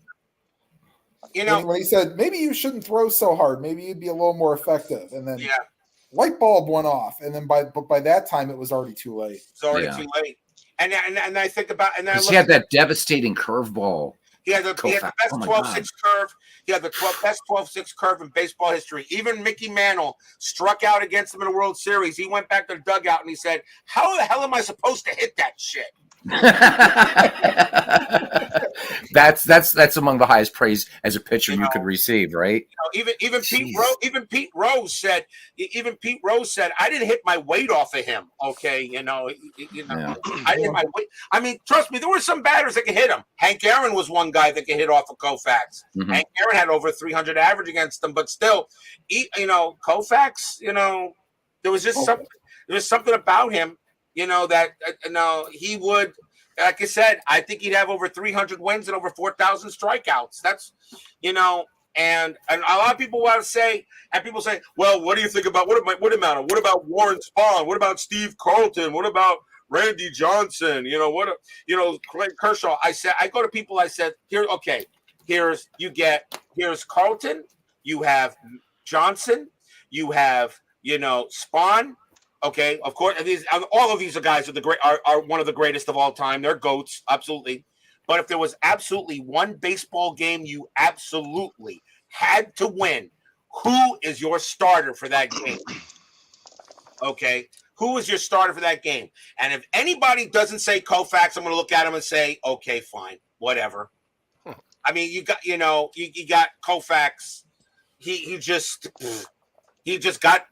like you said, he got batters out. That was the thing, It's the beauty of baseball too, right? Because, I mean, in a way, I would argue that other sports you can have these discussions, but in baseball, think about what we're doing. So in 1923, a bunch of dudes were sitting around in a general store and talking about, Rube Waddell or whatever. And I love the fact, something that Bernie mentioned, quoting Field of Dreams.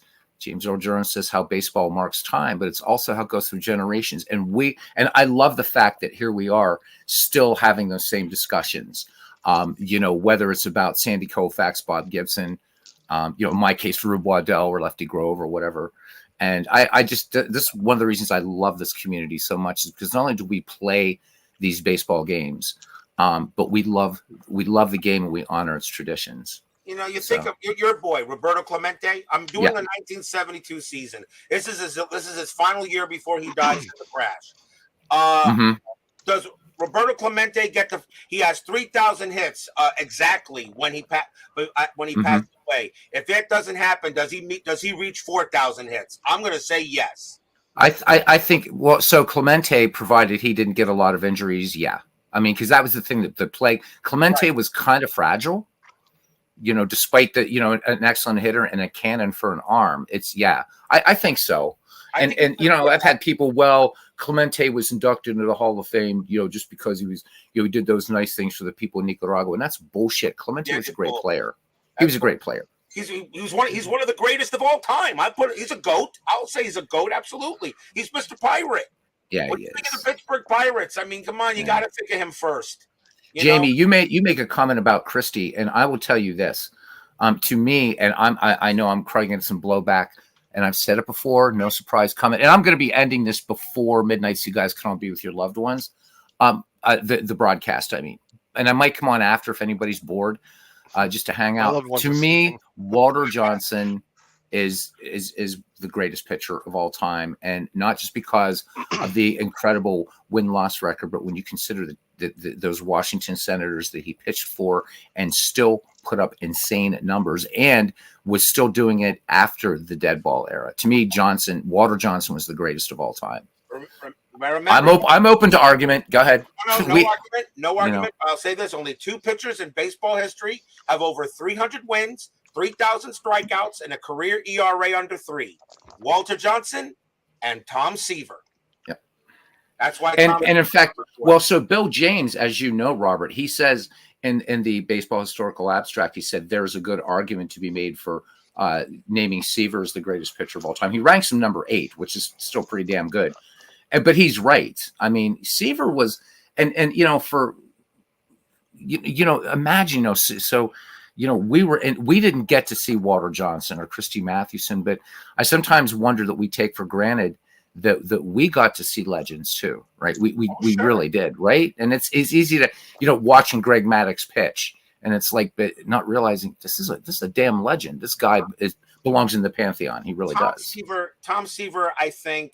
The reason why he is one of the great is why he's on. You see, the one thing I love about all the 5 players that I have in my starting 5 pitchers I have a starting rotation, Koufax, Seaver, Gibson, Johnson, and Maddux and Martinez. Okay. One of the reasons why, and of course, every one of them I consider a GOAT. All right. Mm-hmm. But one of the reasons why is because I also feel they changed the game of baseball, or they changed pitching. They changed it. Okay. There was a certain nuance to watching Sandy Koufax. Unfortunately, I didn't get to see him because, of course, I was born in 1969. So I didn't get to see Koufax pitch. Didn't see him either, but yeah. But I did see his movements. I saw it, watching on YouTube and all of this. Mm-hmm. I watched him and I said, and this is his motion, his smoothness of pitching, just shows you how much why pitching was changed when he's on the mound. Seaver, the way he rears back for every single pitch. I mean, you see the length of his body just owns that mound when he makes a pitch. Okay, yeah. Bob Gibson, that man had no fear. Okay, he was going to throw that ball out. He was going to say, "Here it is. See if you can hit it." No, he had no fear, but everybody had fear of Gibson. Okay, that's why, to me, oh my God, that's why I say Randy Johnson is the left-handed version of Bob Gibson. Okay, because intimidating, Randy Johnson had no fear. All right, he would throw that ball right at you. And Greg Maddux, he just had a finesse about him. Okay, he rarely gave up homers. He was not a home run pitcher. Okay, right. And Martinez, the movement on his pitches is amazing. And that's why like I said, I could flip a coin for, if I'm facing a team that hits home runs a lot, I'm probably going to go ahead and put out, I'm going to probably put out Maddux. If I'm facing a pitcher I'm facing a lineup that gets good contact, I'm going to put out Martinez because, I'll probably put them out there. There's just something about these pitchers. They changed pitching. Even Roger Clemens did that too, minus the PEDs. Okay, he did that too. And now today you got pitchers that are changing. I mean, I would like to say Clayton Kershaw is one of them. Okay, well at least when it comes to regular season. Okay, but now Shohei Ohtani's trying to change, but Shohei Ohtani, I get so mad when everyone says. We already got these media jackasses saying, "Oh, Shohei Ohtani's the greatest player in baseball history." I say, no. Ever heard of a guy by the name of Babe Ruth? Right. I don't know what's wrong with the media. I know they're doing right. That's hyping everything up. I know they're doing this. I know they're doing this to generate, to generate generate responses and all that stuff, ratings and responses. Okay, but please, if you're going to go ahead, if you're going to go ahead and make a statement like that, okay, tell someone else you're going to make that statement before you actually say it on the air. I mean, come on. If you're making a statement like that, you might as well be wearing a sign saying, "I know nothing about baseball." Yeah. I mean, yeah, come on. And I mean, and let's even take Babe Ruth out of the equation. Even if you take Babe Ruth out of the equation, come on. All right, yeah, Ohtani, pitching, hitting, whatever. But you know what? There's all kinds of metrics that we could, all of us, name 10 players right now. Nothing against Shohei Ohtani. Right, but come on, to call him the greatest baseball player of all time, no. Even taking Babe Ruth out of the equation, because if you leave him in, that implies that Ohtani is the second greatest, and I don't buy that at all. Well, but don't forget, Beatles, that the Major League Baseball, they're struggling to try to fill seats and get ratings. So I think they're just trying to prop up. They're trying to prop up anybody that's worth watching. I get it. I get it, Mike. But you know what? Major League Baseball is its own worst enemy. It really is. It really is. The fans, the fans aren't being heard. And again, what was this? And I'm just watching the time, guys. We'll close this off in a minute. Right, the bullshit. Oh well, we asked the fans. Nobody asked us. Nobody asked us about these, like to get rid of the shift. I haven't met one baseball fan. One in this community or outside of it that says, yeah, I'm glad they outlawed the shift. Come on. One of the greatest hitters in the game, Ted Williams, was absolutely fine with it. The 1946 World Series, the Cardinals had him in that shift, and Williams hit into it. Williams could have blooped one right into left or whatever, no problem. He didn't. He said, look, that's baseball. But no, somehow getting rid of the shift is going to put asses in the seats. Where does that logic even come from, right? So I get what you're saying, Mike, but yeah. I think Manfred and Major League Baseball, their own worst enemies. They really, really are. And now you got new rules changes again. So now they took away another mound visit. Now the running lane from home to first is now widened to include all the dirt instead of just part of it. Okay. If there's a pitcher warming up in the bullpen, he has to pitch to at least one batter, and now it's only 18 seconds pitch clock with runners on base instead of 20. Average dead ball game, Tim, was an hour and a half. So, I mean, I'm not saying go back to dead ball baseball completely, but I think if there'd be a paradigm shift in baseball to kind of start, and so what, they made the bases longer and also the pickoff rules to first. You know what? I'm not one of those people, and I don't know, I could be in the minority. I never complain. If I'll go to see and sit in a ballpark, and if it's a 4-hour game, I'm there to watch baseball. I don't want. I just wish leave it alone. Roll back some of the changes. And some of the answers lie at making baseball faster again. Over 100 years ago, they were doing it. An hour and a half, you were in and out of the park. It was over. Average time. So I don't know, man. I still love the game as much as they're trying to kill it. I can't wait for pitchers and catchers report, and my Pirates to not do so well again this year. So, gentlemen, I'm going to go ahead. I think it's really cool that everybody kind of if you're with people. So I don't want to be like taking that countdown or anything from you guys. So I'm looking at it right now. Yeah, my wife and kids are in bed. So I really couldn't. Yeah. I'd rather just bring the New Year guys in with you. I have nobody here. I mean, Yeah.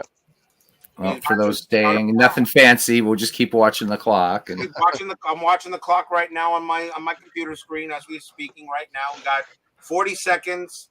We're on the verge of Checkuary. On the verge of Checkuary, yes. What's that? So that's when you still keep writing the wrong year, like if you're writing. Oh yeah. No. I have a nice little cold one right in front of me. I'm gonna pop it open as soon as it sounds reaches good. 12. So we got 20 seconds left. I got people blasting fireworks outside my window.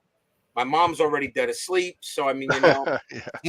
So now we're at the countdown. 10, 9, 8, 7, 6, 5, 4, 3, 2, 1. Happy, All right. Happy New Happy New Year. Year, boys. Happy New Year, All right, guys. guys. Here's to a great 2024. This entire MD community. says we're 5 hours behind. Yeah, bite our collective arses, MV. He's always got to be first, don't he? And Happy New He's Year, always got to MV. be first. Eastern time zone's all that matters. That's like right. Just like the door test, the Eastern time zone is what matters. Exactly right. Just like Sonny's door test. That's right. Exactly. Those of you who don't know, watch A Bronx Tale. So yeah, there we go. great. That is a good movie. Bullshit. Yeah, kid. it is. Door test. That's what It matters. ain't the kids. Bullshit. You do a really good Chaz Palminteri. Happy New Year, everybody. That's you know great. what? This community has been Beatles said amazing. You had It's a girl grown. that passed the door test, didn't you, Beatles? A few actually. Yeah. Oh All right. yeah. That's what I First was topic told. of 2024. but a talking few about of them- Beatles and the door test. A few of them passed the Mario test too. I'm happy. Oh to say. yeah. That's bullshit. That was the bullshit one. That don't mean nothing. Yeah, but in the moment when she's tossing her hair behind her ear, I'm not Right. thinking about the Sunny test. They know what they're doing. Believe me. Yeah. They're great movie. But anyhow, you know what? This community, in the past year, has been amazing across all the content creators, all the channels. And you know, there was a few years ago where the community was kind of very splintered. It's great to see it's stronger now than ever. And let's just hope for an amazing 2024 for whatever games you play, whatever sports you love. And we even extend that to MV, right? MV. Oh, MV's here. Oh, Jesus. The door test does work. The door Or test MV. works. MV's up at 5 Nowadays, a.m. though, huh? it's hard. My car, if I unlock the passenger door, the driver's door is automatically unlocked. That's tough. Yeah. So you can't Yeah. really do the Sunny test, can you? Yeah, I'd almost have to get the key out and unlock it manually. Thank you, He MV. says, "Bite Got to me, put that Beatles." up there. There we go. Yeah. So You they're all know, it's kind of funny that Beatles says that. I mean, like I said, before I started doing this crazy stuff, I never knew there was actually a community that did this kind of crazy, this junk. Yeah. I never really thought there was. I said, really? There's a community of people that just roll cards and dice, and Sims. people actually watch us do this? Okay. Yeah. Does anybody have a life out there? Okay. All right. exactly. You know, And if somebody would have told me, Robert, you know, I got involved in this community in 2017. If somebody would have told me up before then, hey, you know what, you're going to be tuning in on YouTube and watching some dude roll dice playing baseball, I would have said, what are you smoking? Yeah, and yet, exactly. Yes. there I am, stadium cheers. Yay. I would have been looking at my cell phone and said, listen, I'm going to call 911. You just stay right there, okay? Mine was watching dudes roll dice playing racing just games. put down that sandwich, okay, and step back away from it, all right? Yep. But, you know, it's just, you know, it's amazing that, I mean, I've been doing this. I started doing this in July of 2020 after Right. watching our Red Sox fan, ID Oh, Jester, you know, Yeah. do this stuff. And I'm saying, can I do this too? I mean, 2020, I wasn't doing anything. I wasn't working. Not many people were. Okay. Exactly. But, you know, I was getting unemployment to keep me going here. I said, let me see if I can do this. And I did. And now I've met such great people, you know, all you guys yeah. out there, you know, Beatles, Al, It's been fun. you know, Dave Gardner, Ron Juckett, you know, all you guys are spectacular. You know, it's amazing, you know, it's amazing that we all, you know, found each other to, you know, meet new friends, talk about baseball, talk about football, Right. you know, talk about the happy things in life right now as we try to stay away from the negative things that are happening. And we Amen to that. And we hope some of these negative things become positive later. You know, we hope that'll happen. But if we remember, we can't change the world, but we can at least change our little corner of it. Exactly. I like that. And I mean, we are, you know, and no matter what our, you know, political, philosophical, theological, whatever, we're coming together for this, and it is such an amazing community, and everybody. And Will says, you guys are awesome. Well, you're part of that. Will, that's the whole idea. Is it's everybody, right? Making it all amazing. Even though I'm reluctant to say it, even MV. Oh God, Can't forget MV. Man, I It hurts. It hurts. My Shots pancreas fired. actually, my pancreas imploded when I said that. You're only 4 minutes into 2024, I and know. you're already destroying that poor soul. I'm slinging this shit big time, Robert. MV, are you gonna take this? Are you gonna take this gut from this man? So Robert, I got to tell you. So here's what's going on. So they're Big Clue. I wish Big Clue was here. Big Clue and Steve are starting up they're renaming the Shanks League now to the Fields of Dreams League, right? So MV is the only person who won both the McGreevy League that we're also going to do again, the old time baseball, and the Shanks League, right? So last night I made it known on my channel. Now there's 20 people, and so that everybody has to hold me to it. If MV is defeated, or the team that bests him at the end of this next league, you have your choice. I'll either buy you out of park baseball, baseball for windows, or action PC baseball. Oh, so great. I'm telling you, the gauntlet has been thrown. The tosser's being very quiet. There's a bounty on MV's head. Oh, look at this. He gets his butt handled when the league. I hope nobody handles my butt, MV. Not, I mean, come on, dude. We're 5 minutes into 2024, and MV's making passes at me already. Jeez. MV, really, my girlfriend might have something to say about that, but she's going to be pissed. I haven't called her, but I don't care. You guys, it's been a wild ride. Today now, but to me, it's still tonight. So it's opening day. Opening day, earliest 8 o'clock. Again, depending upon the football shenanigans. Robert will be on with opening day 1972 in Inside Pitch Baseball. And once again, we will get to hear stadium groaning, the stadium cheering, ninth inning magic, and the block dragon, and all the cool stuff. So if you haven't subscribed to RGL Network, please do. And we have a good one to start. We got the Philadelphia Phillies against the Chicago Cubs at the friendly confines, Wrigley Field. And I don't think you can start a good season like this without a couple of Hall of Fame pitchers. So you got lefty versus Fergie. I just don't. That's going to be great. I just don't see how I could fail opening a season with Steve Carlton and Fergie Jenkins, who stole a Cy Young Award from Tom Seaver, by the way. Seaver should have 5 of them, not 7. But whatever. From Dwayne Martz, we have coming up we're close to the postseason in his double 1961 replay. Also, as you guys have been watching on the screen here, setting up for the What If 1904 World Series and is continuing playing every World Series. Tim continuing 2007 Strat Project postseason now, and then he's talking about sort of maybe a Roberto Clemente thing or coming up after Robert's done with 1972. Steve Tate, Big Clue are going to be starting the new renamed Shanks League. I'll be restarting along with Ken Castro the new McGreevy League we're adding in the 1920s this time. To it, so we get we'll start to see some Lou Gehrig, and Babe Ruth is now legal to draft. Amazing things, Legend Sports Universe, of course, right now doing that 16-team football tournament while he's finishing up for that. Franchise Baseball Stars, Franchise Baseball League Season 3 will be starting hopefully in not too long. Steve Tate back in the community. Everything is just going great. We got Cousin Ken hanging out with us here and there. I'm going to get him on mic some night. And Tim, thank you so much for coming on tonight. It's been a while since you've been on here, and to all you guys, it's this community. You guys, you guys are like family to me. You really are. I mean that. And just to see all the newer folks coming in now. I see David Lando and Will, and I just go back here. I could, and it's good time to remind with 21 people watching.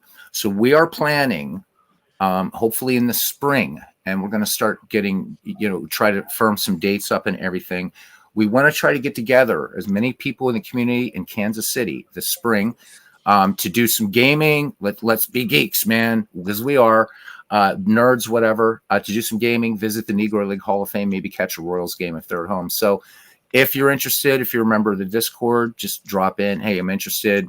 There's no firm plans yet. But this is something that Ken Castro has been really talking about for a couple of years, and we got to get it done. We got to get it done. And I know that maybe for some people it might be hard to do, so we're going to think about a way that if we can get enough people there, we're going to do some of it virtually. I think it'll be fun. So just keep it in mind at this point, guys. As the year progresses, we'll have more concrete information. We're going to try to look at airline prices, hotel prices, the whole thing, and let's turn Kansas City upside down, baseball nerds that we are. So let's see what happens. I think it'll be fun. If MV's willing to fly from the UK, I mean, we have to. So maybe he'll swim. Maybe he'll swim. So midlife crisis was talking about his wife in the door test. That is hilarious. So love it. I would like to give a special shout out to some of the people that are not in this chat. But of course, let's thank also Dave Gardner, Ron Justice. Baseball demos. He's still finishing off his 75 and his 93 seasons. Mm-hmm. A special, and of course the ID Jester, and to all the other great people, especially Ron Juckett. We all know the Uncle Ron as a great human being, and what he goes through, and yet, and I saw him today, and I had to tell him, that speaking of baseball demos, David, happy New Year, my friend. Happy New Year, buddy. And after all, David, give Tabby a big hug for me, please. I'm glad Tabby allowed you to come chat with us. Okay, make sure you give her extra food tomorrow. Nice. But as I said, Ron Juckett, what that man has gone through, and yet he brings so much joy to the hobby. And it's not. I can't imagine how hard it is for him, but yet he makes it look so easy in his way. So that man is an absolute inspiration. So huge shout out to him, and also our Red Sox fan. And of course our Red Sox fan. He's the king of the hill. He's the reason that I've been inflicted on you guys, because I didn't. He's like, no, you got to do this. Yeah, he is. He's the king amazing. Of the hill. He does it because he does everything. I mean, I just do inside pitch and a little bit of this. He does everything. And nobody does boxing like our Red Sox. Oh, no, he's good at the other sports, but boxing is like, that's why amazing. He is Lord of the Ring. Yep, he really is. He is Lord of the Ring. Hey, there's one guy that I haven't seen in a while, and I don't know if you guys probably all know him. He's the lowest lower board gamer guy, and he used to be Chris. Chris is awesome. Yeah, his name's Chris. I want to give him a shout out because he's kind of like the first guy that whose channel I stumbled upon, who was rolling cards and dice. Oh, I love Chris. Chris is a great. He's a great singer. He's a Pirate fan, and he's a Dead Ball fan, and Chris is one of the gentlemen. He's just such a great guy. He does a great. He was very easy go. His style is great to learn. He helps you learn the game. He helped me learn strat. He helped me learn. He's very good with his channel. I just haven't seen him in a while. I hope all is well with him. So. And also our curmudgeon, Clinton Parks. Can't forget Clinton Parks, the walking baseball encyclopedia. And he is the get off my lawn guy. And I don't even know if he's still here or not, but I want to take just a second. So Ken Castro, there were so many times when I started this thing, I wanted to throw in the towel. I said this so many times, and it was, blame Ken or whatever, but Ken, you have become, you're a friend, you're a mentor, you're a class act.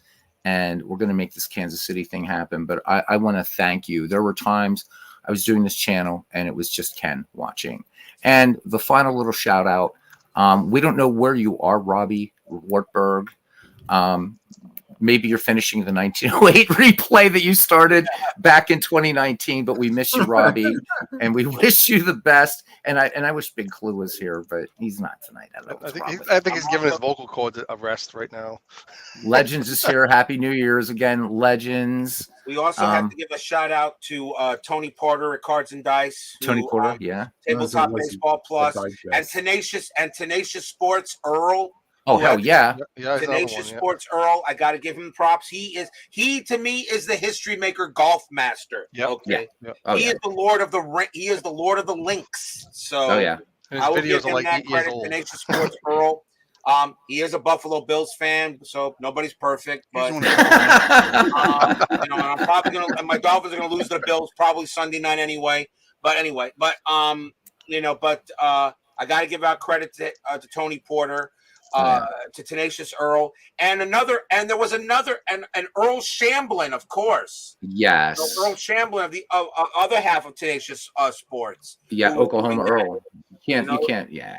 What a great Earl guy. Shamblin, we can't forget him. There are just so many of these people that we're getting used to, and getting to know, P-Jet, G-Puck, Billy T-Bowl, JT Dutch, all these guys, man. Dutch, there's, Doug Hunt, Yeah, Doug's awesome. He's here. Every baseball fan, Bears Den 007. There's too many of them, but that's great. It is. It is great. And I just and Robert, I got to tell you, man, and this is all honesty. So first time I checked out your channel, it was and do take this as a compliment. I'm tuning in. I'm like, one day I'm like, I want some baseball. I don't feel like doing a damn thing. And I tune in, and I don't know what game it was now or anything, but I tune in and you go stadium barfs. And I'm like, this guy's off his rocker. I'm hanging out. So appreciate you, man. It's always fun. But I'm like, you come in and the first thing you hear a dude say stadium barfs, you got to stay. You just got to stay. Oh, yeah. I second that one. I'll tell you. I mean, I know your baseball knowledge and everything, Robert, but what got me hooked was those stadium barfs. Oh my God. And you know what? Another shout out. The man's right here in the channel. Two of them. First, Dwayne Martz for extending my kind of vocabulary. Thank you, Dwayne, for all your Dwayneism. Jiju Pete's and Shoal and love that. To Todd B, who always makes it fun. To Mike Silva. I mean, this guy, come on, how many of us we can all say the joy that he's brought us with the uniform mods, the ballpark mods for Alla Park baseball, and just what a great guy, Mike. Thank you for being part of our community, and I'm so glad that you beat anorexia and all that stuff, man. But wow, this community is nothing short of astounding. It's a never-ending struggle, there, Beatles. It's a never-ending struggle. I feel your pain. I try to beat it more and more every day.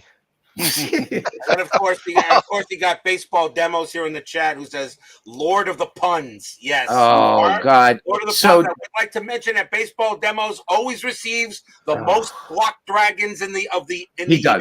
He does. I mean, and there are some that are just. Oh God, there goes my liver. They're terrible. Yeah, they're bad. David, keep it up. Keep it up. So bad.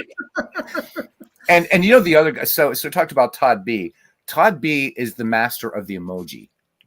He somehow just it's just at the right time. It's the way he uses them, and he likes to use the little thinking face and stuff, whatever that is. And I don't know. You know what? Everybody. That's the other thing about this. Whether you're a content creator or not, is I love the personalities in here and everything. And World's Worst Gamer, you and I have butted heads, man. But I would miss you if you were not in this community, my friend. I am so glad you're here.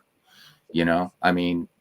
It just everybody legends, I've just recently, just this year gotten to, know you and had the real privilege of having you on the channel one night a few weeks ago. And I hope to do it again. And Jesus, we're forgetting Christopher Slovic. He's probably drunk somewhere in Pittsburgh, but geez. He'll be early morning drunk if he is. Yeah. He's in 8, 9 in the morning drunk. He's in Pakistan.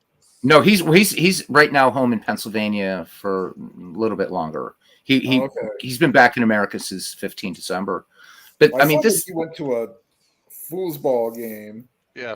He went to a Steelers game. Yeah. Hey, Dan Burke, my favorite Irishman and coming from an Irishman. Dan Burke, Happy New Year, Slancha Mokara. So for you guys, that's cheers, my friend, in Irish. So Dan, I wish you a wonderful New Year, and you and I keep playing baseball for Windows too. I don't know. I don't have much else to say. We should make Dwayne, since he's sharing a screen. We should make Dwayne do a game right here. Let's go, Dwayne. What do you think, Dwayne? You want to do it? Yeah, I don't want to listen to Beatles anymore either. So yeah, it's 1904. Whatever you want to do, man. Let's do it. You guys are seeing it fine, and yeah.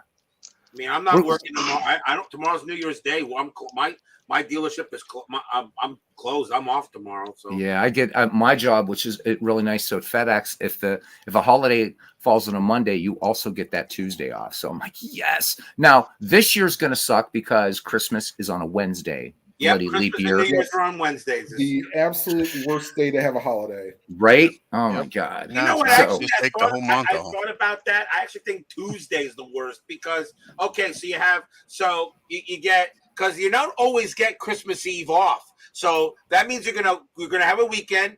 You're gonna have a Christmas Eve. Then you're gonna have Christmas, and then you got to work 3 days after that, and then you get the weekend. I just. Awful. I don't know. Wednesday Tuesday's you not get 2 great. days, I'll you give you work, that. and I don't know. Maybe you're right. Maybe Wednesday is the worst. I mean, Well, yeah, Well, because of the because dark part of it leap is year that this Thank Pope Gregory the Great. He's the one, right? It's like if you would have just kept the Julian calendar, dude, we'd be fine. But year. no. Fine, but no. So thank you, St. Gregory. Yeah. So if I ever meet him, I'm going to say, look, I didn't knock you up for a bunch of fives here, mate. But Yeah. no. So, Dwayne, you going to do a game here? If you want. Well, I what do you think there, chat? What do you think? We got 22 people in the ballpark. Do it. Still here. Do it. Do People it. want some Yeah, go baseball, for it, Dwayne, Dwayne. and they want to hear you. So Mike said he doesn't want to hear me. So I'm going to go You- on mute. You It's can. now- all right. So now welcome to the Dwayne Martz YouTube network. On the road, like Charles Kuralt. There we go. Yeah. All right. It's all yours, Dwayne. Alrighty. Game 1 of the 1904 What If World Series. We got the Boston Americans traveling to New York to take on the Giants. Play ball. Leading off for the Boston Americans going to be Patsy Doherty playing left field. Batting second, playing third base, Jimmy Collins. Batting third, playing center field is Chick Stahl. Batting fourth, playing right field is Buck Freeman. Batting fifth, playing short is Freddie Parrott. Batting sixth is the Candy Man, Candy LaChance playing first. Batting seventh, playing second base is Hob Ferris. Batting eighth and doing the catching is Lou Cryer. And on the mound for the Boston Americans is Cy Young, batting ninth. And for your New York Giants, leading off is, how you pronounce that, Beatles? Bresnahan. Bresnahan. Bresnahan, yeah. Yep, Bresnahan. Roger Bresnahan. Playing center field, batting second, playing right field is George Browning. Batting third, playing first base, Don McGowan. Batting fourth, playing third base is Art Delavan. Batting fifth, playing shortstop is Bill Delaney. Batting sixth, playing left field is Sam Meredith. Yep. Batting seventh, playing second base is Billy Gilbert. Batting eighth, I'm doing the catching is Frank Bonnerman. And on the mound is Christy Matthews, batting ninth. Let's get to the game, folks. Billy would have been Gilbert had he been born north of the border. Right.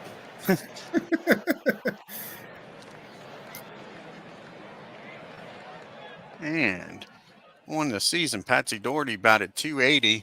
That's anything. That's another thing, Beatles. If you get to talk to somebody and Mike is in the playoffs, if they could keep their season stats on there, that'd be nice. Because after game number 1, it doesn't show it. Oh, I didn't know that. Interesting. Yeah, like I say, after game number 1, it'll show the playoff stats. It won't show the season stats. Okay. That, and like I say, in game, I like to They- see the yeah. in game stay on there too. Interesting. Yeah. All right. If you can say anything to Yeah. them, No, I will. I'd appreciate it.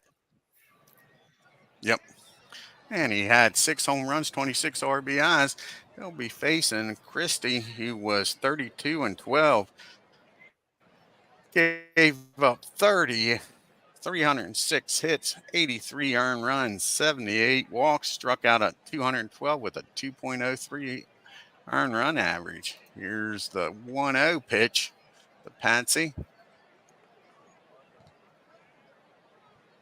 So we take a look at the Polo Grounds. We just left the Polo Grounds, didn't we, Beatles? And that ball is hit back to the mound, and that ball is caught for out number 1. Nice play by Christie. And that'll bring up Jimmy Collins, batting .271 on the year with 3 home runs, 67 RBIs. And he gets something started here in the top of the first for the Americans.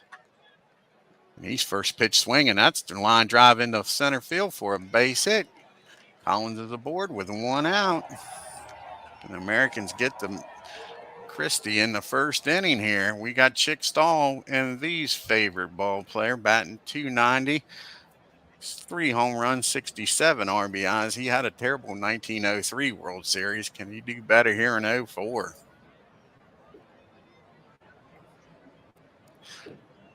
And that's taken off for second. And he's in there with a stolen base on the 0-1 pitch. So runner in scoring position for Chick. Can he drive him in? Jimmy's got great speed out there. Full count. That ball is hit in the right field. Are they going to send him? They are. Here's the throw home. He's going to be in there safe. Boston up 1-0 against the stinking Giants.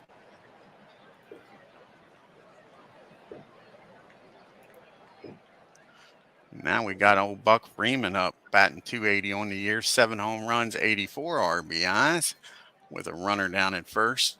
Chick's got average speed down there. Will he be taking off? Here's the 2-0 pitch. That ball is blooped into center field. It's going to be caught out there, and that'll be the second out. 2 down now, and Freddie's up, and he's batting .291 on the season, 6 home runs, 77 RBIs. Stahl stayed down at first. Will he take off trying to get in scoring position? Here's the 1-2 pitch. That's a swing and a miss. First strikeout.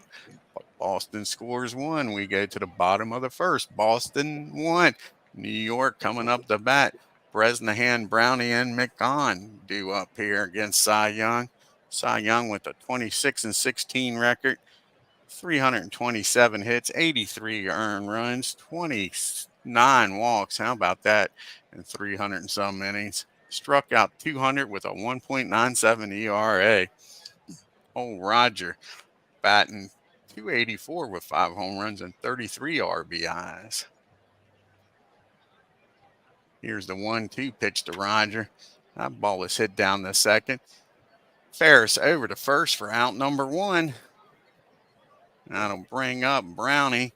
He's batting .284 on the year. I'm coming off mute just for a second. Yeah. Did I miss a Juju Pete's or anything like that yet? No, not yet. Not yet. Okay, cool. All right, I'm going back on mute, but I'm back and listening. Hey, take care of the chat for me. If anything pops up. I'll do that, boss. I'll do it. I'm on it. I'm on it. Yeah, I'm on it. I won't have to look at that. That would be nice. Beatles Here's in the truck. 1-1 pitch. And that ball is lifted in the left field. Patsy's got it for out number 2. 2 up, 2 down. Cy Young's doing well. NV is rooting him on, I'm sure. And that'll bring up Don McGon.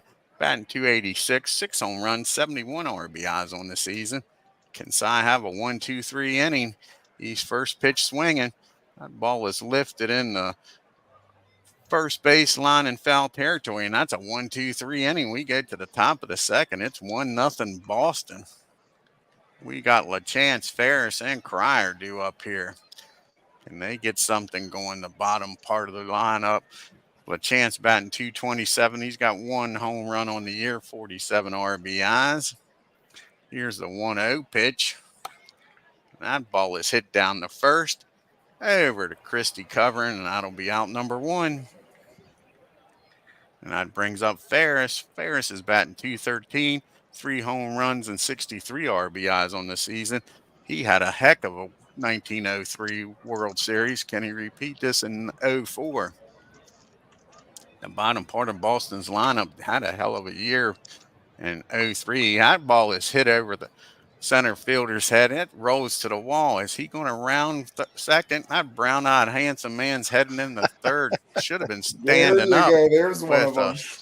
Triple for Beatles. I hear brown-eyed, and I just laugh. I love it. I love it. There is no blue-eyed blondes in this game. When Dwayne Martz channels John Fogerty, all is right with the world. Exactly. Yeah, but I got my mind in the gutter. That's all. That's why. Mike, Anyway. nothing new in 2024, huh? Right.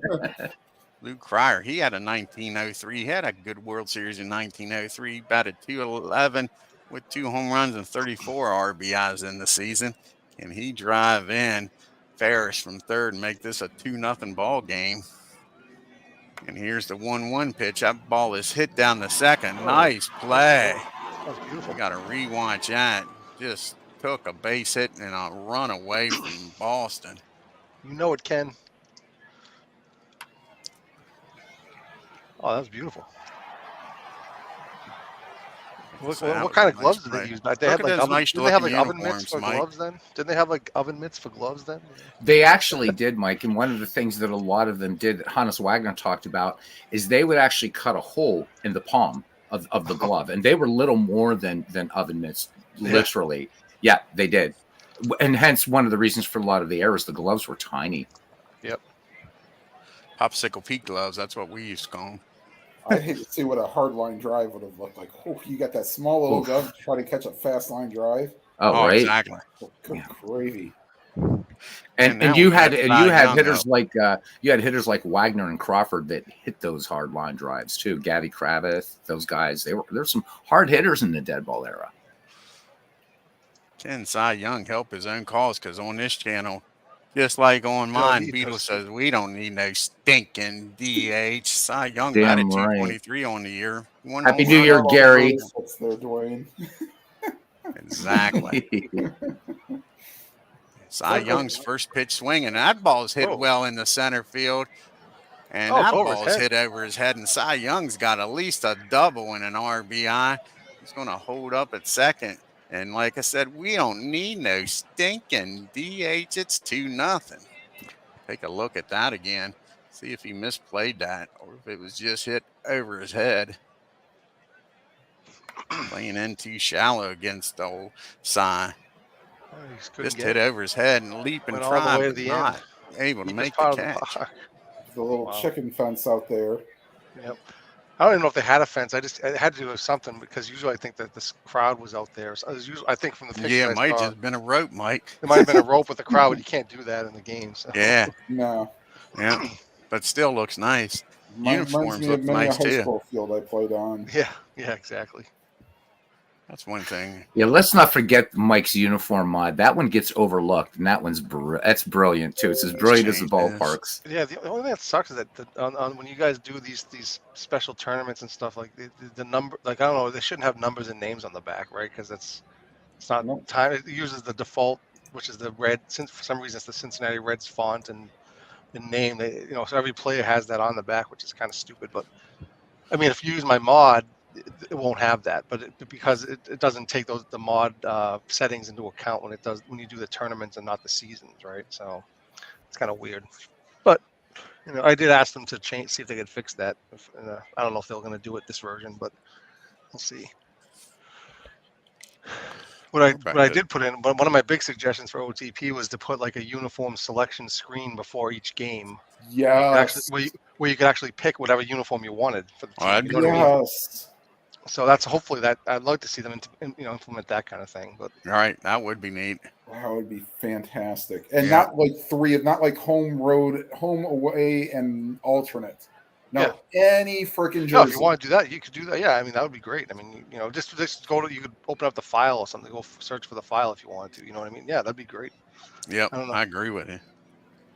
Yeah, if you want to do like some kind of like a throwback from like if you were the Nationals, you wanted to put the Expos on there for some reason, or something, whatever you want. like what Legends does with his Legends Sports Universe League. Yep. Where he puts all the old school uniforms. Yep.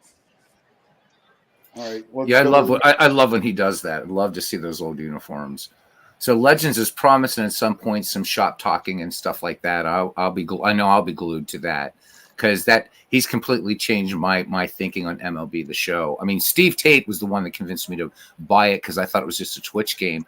But after seeing what Legends is doing with it, it's like, I really want to get deeper into the game. So looking forward to that. Mm-hmm. So anyhow, for Mike, for a New Year's gift present, I'm going to try to shut up for 2 innings. Here we go. Alrighty, we got Cy Young down at second. Patsy It's a little Doherty. mom visit, that's all. Now we can go back That's to the the worst action. part. Can't tell what he did. He's 0 for 1 today. Can Patsy drive in Cy Young, make us 3-0 against Christie? And he's first pitch swinging. And that ball is hit in the center field. Well hit, going back, makes a nice catch, robs him of a base hit. All right, let's take a look at that.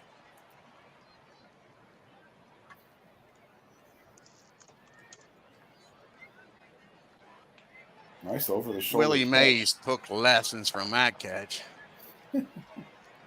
Why can't they pull any of those hits? They'll be home runs. All right. So we go to the bottom of the second. It's 2-0 Boston. We got Devine, Delahan, and Meredith due up here against Cy Young with a 2-0 lead. And Art is batting .281 on the year with 1 home run, 66 RBIs. And he gets something going here in the bottom of the second against Cy Young. He's first pitch swinging. He lays down a bunt out in front of home plate over to first for out number 1. Nice play by Cryer. That'll bring up Bill Delane, batting .268, 2 home runs, 80 RBIs on the year. And here's the full count to him. And that ball is driven into left field. Could be a can of corn out there for Doherty, and it is. 2 up and 2 down. Sorry, I'm going to probably interrupt you, Dwayne. Sorry about that. I'm just going to yell shit out. It's all right, man. You're fine. I know you're not used to it when you do your own stream, but you got the ruffians in here this time. That's fine, bud. You go ahead. Old Sam Meredith is batting .276 with 4 home runs and 78 RBIs. Can Cy Young get another 1-2-3 inning here today? Here's the 1-1 pitch to Sam.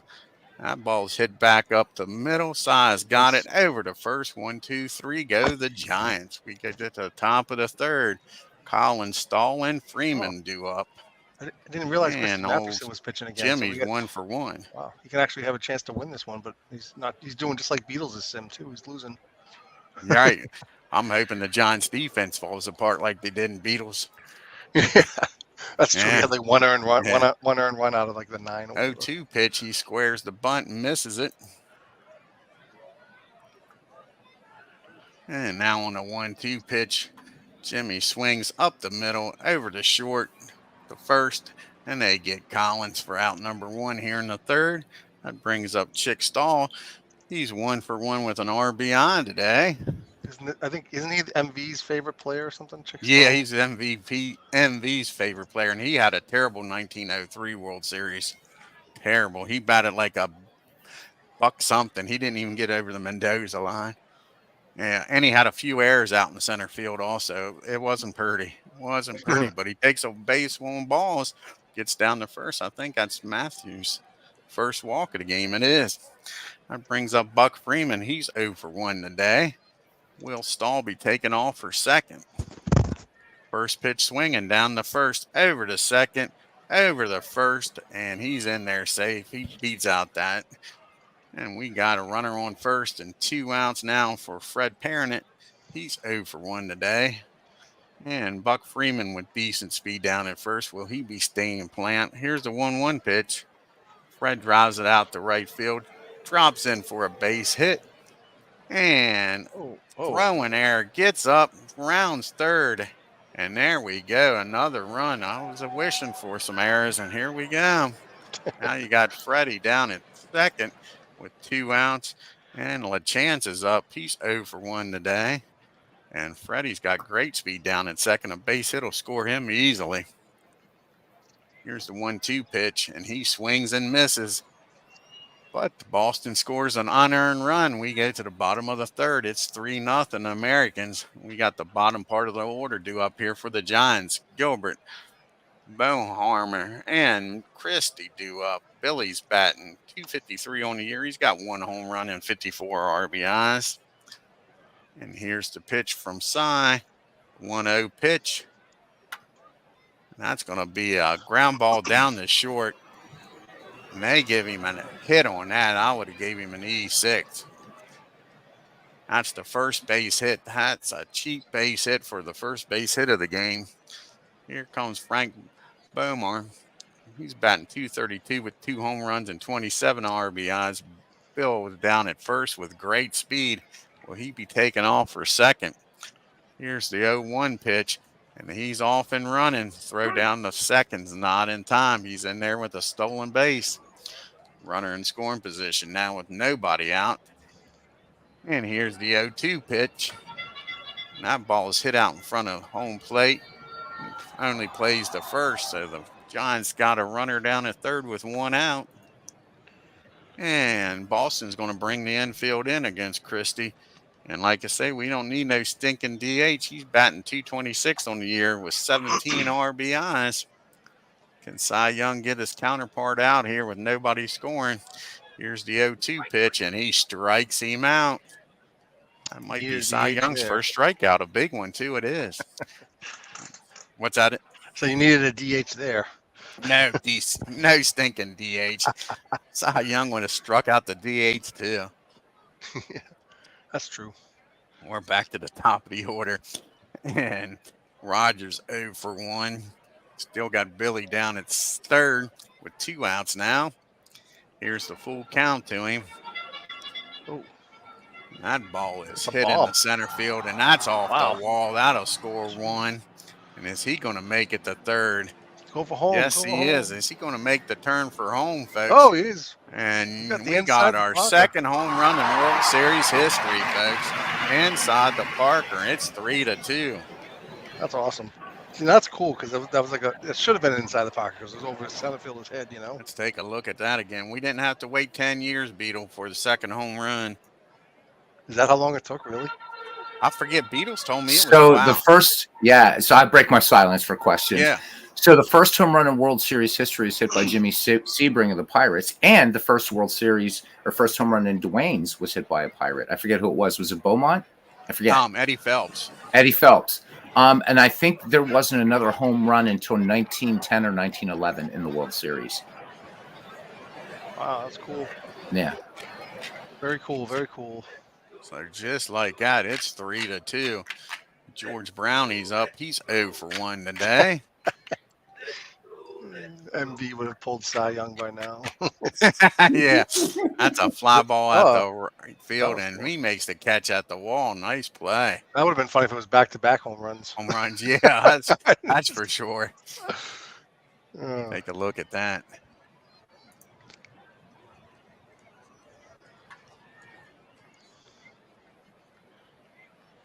Yeah, that was right there. Yeah, it was right there. No warning track out there. And we go to the No, top they just of said the crowd, fourth. right? You run into people, you run over some person, then you know you're Person, out to right. the wall. Yeah, yeah, Someone's having a picnic out there or something. they'd have moved the rope in trying to get a home run out of that. Yep. Ferris, Cryer, and Young do up here. Ferris is 1 for 1 today. Here's the full count pitch to him, and he's out of there. Looks at that one. Strikeout number 3. Now we got Lou Cryer. He's 0 for 1 today. Can he get something started here and get some of these runs back for Boston? That ball is lifted in the shallow center field and caught near second. That screwed me up. So 2 up and 2 down. And here comes Cy Young. He's 1 for 1 with an RBI double today, folks. Can he do it again? Here's the 0-1 pitch. Cy Young hits that down the third, over to first. And Boston goes down 1-2-3 for the first time. We go to the bottom of the fourth. McGain, Delavan, and Delane do up here. And Don is 0 for 1. Again, Cy Young. Here's the 1-2 pitch. Trying to change this camera angle here. I was just going to say that, Carlos, about Chick Stahl. Definitely a sad story. Committed suicide. Yeah, sad story. Yes. Why isn't it changing the camera angle for me? That's irritating me. That's weird. Yeah. Changed it on. I probably clicked Did on you the do wrong your action view. button? I think you might have done the action cam by accident. Yeah, probably did. You did. You have to change Yep. the action cam When back. when I did the OL, it didn't Yeah. stay where I wanted it. Yeah. There we go.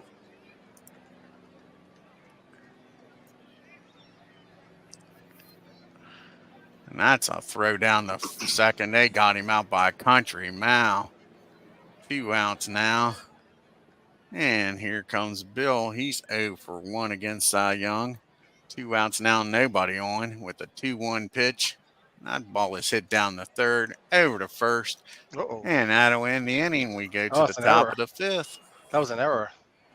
Yes, it was. Thank you. Yeah, no, yeah. Yep. Look at that. He bobbled that one. They don't call Mike Silva the best color man in the league for nothing. Yeah. They're shitty. I love that movie. I love that. You're killing me over here. I love Cross it. them off then. Yeah. Post game show is brought to you by Oh, they just Christ, ran I can't themselves find it. out The of the hell with inning. 2 attempts to steal, and Cryer throws them out both times. Is that truly? I mean, there's the great baseball movies like the Natural, Field of Dreams, or Yeah. whatever, Bingo Low. But Major League has to be Oh. counted as one of the greatest baseball movies of all time. Yeah. Oh my God. Absolutely. Oh yeah. Yep. And it's great because it keeps the Cleveland Indians in history. Right. It sure does. Yeah. I mean, you Yep. can't. For two of the No, I mean, movies, but it's and just a they- great movie. Oh yeah, They baseball got good wise. and they had to pick on the Minnesota Twins for the third one. Yeah. Oh right, that's right. That was terrible though. Oh. Max Carey was a Right. great player too, Carlos. One of the premier center fielders of his time. Yeah. And then poor John Vukovic is the power hitter who couldn't hit for power in real life. Oh, is that the Flu Haywood? Yeah, Haywood, yes. Yeah. Taylor, they ain't released you yet. He How's the wife looked. and my He kids? looked the part though, right? He looked Yes, the part. definitely Though, looked in the that part, movie. yes. Oh my God, that movie's big- perfect. Oh, so good. We will now go to the top of the fifth. Look at this fucking guy. Mike Silva, ladies and gentlemen. I love it. Keep it up, man. Oh God. I'm still waiting for a Jiju Pete's from Dwayne, though. Come on, it's 2024, dude. You got to make one happen. It's got to be natural, though. I can't Yeah. force Oh, it. right. You can't. Right. Or listen, no, he's getting all tantric on us. Now. Right, Okay. I can't. All right. Listen, I don't even know I say it. That's how easy it comes out. I told you what happened at work the other day. It's not been the other day because I haven't worked in about 2 months, but yeah, a guy was sitting around shooting the shit with me and he said, "Geez, you Pete." I'm like, yeah, that's right. Made me think of you, Beatles. So we got Doherty, Collins, and Stahl due up here in the top of the fifth. Here's the 1-2 pitch to Patsy. And that's hit up the middle in the center field for a base hit. So Doherty's aboard with a single. And that'll bring up Jimmy Collins. He's 1 for 2 today. Will Patsy be taking off trying to steal second? Here's the 2-1 pitch. He squares the bunt, lays it down in front of home plate, gets the job done. Patsy's in scoring position for Chick Stahl. And Chick's 1 for 1 with a RBI and walked, I assume, the other time up. And here's the 1-2 pitch to Stahl. That's hit down the third. That'll get the runner over to third. And he's out of there on a close play. So now we got 2 down.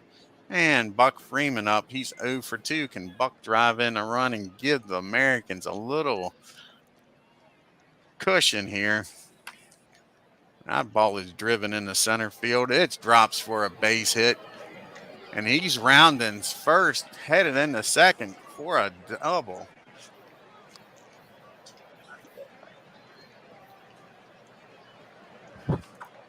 So now it's 4-2 Boston. Buck Freeman down at second. Can Freddie drive him in, make this a 5-2 ball game?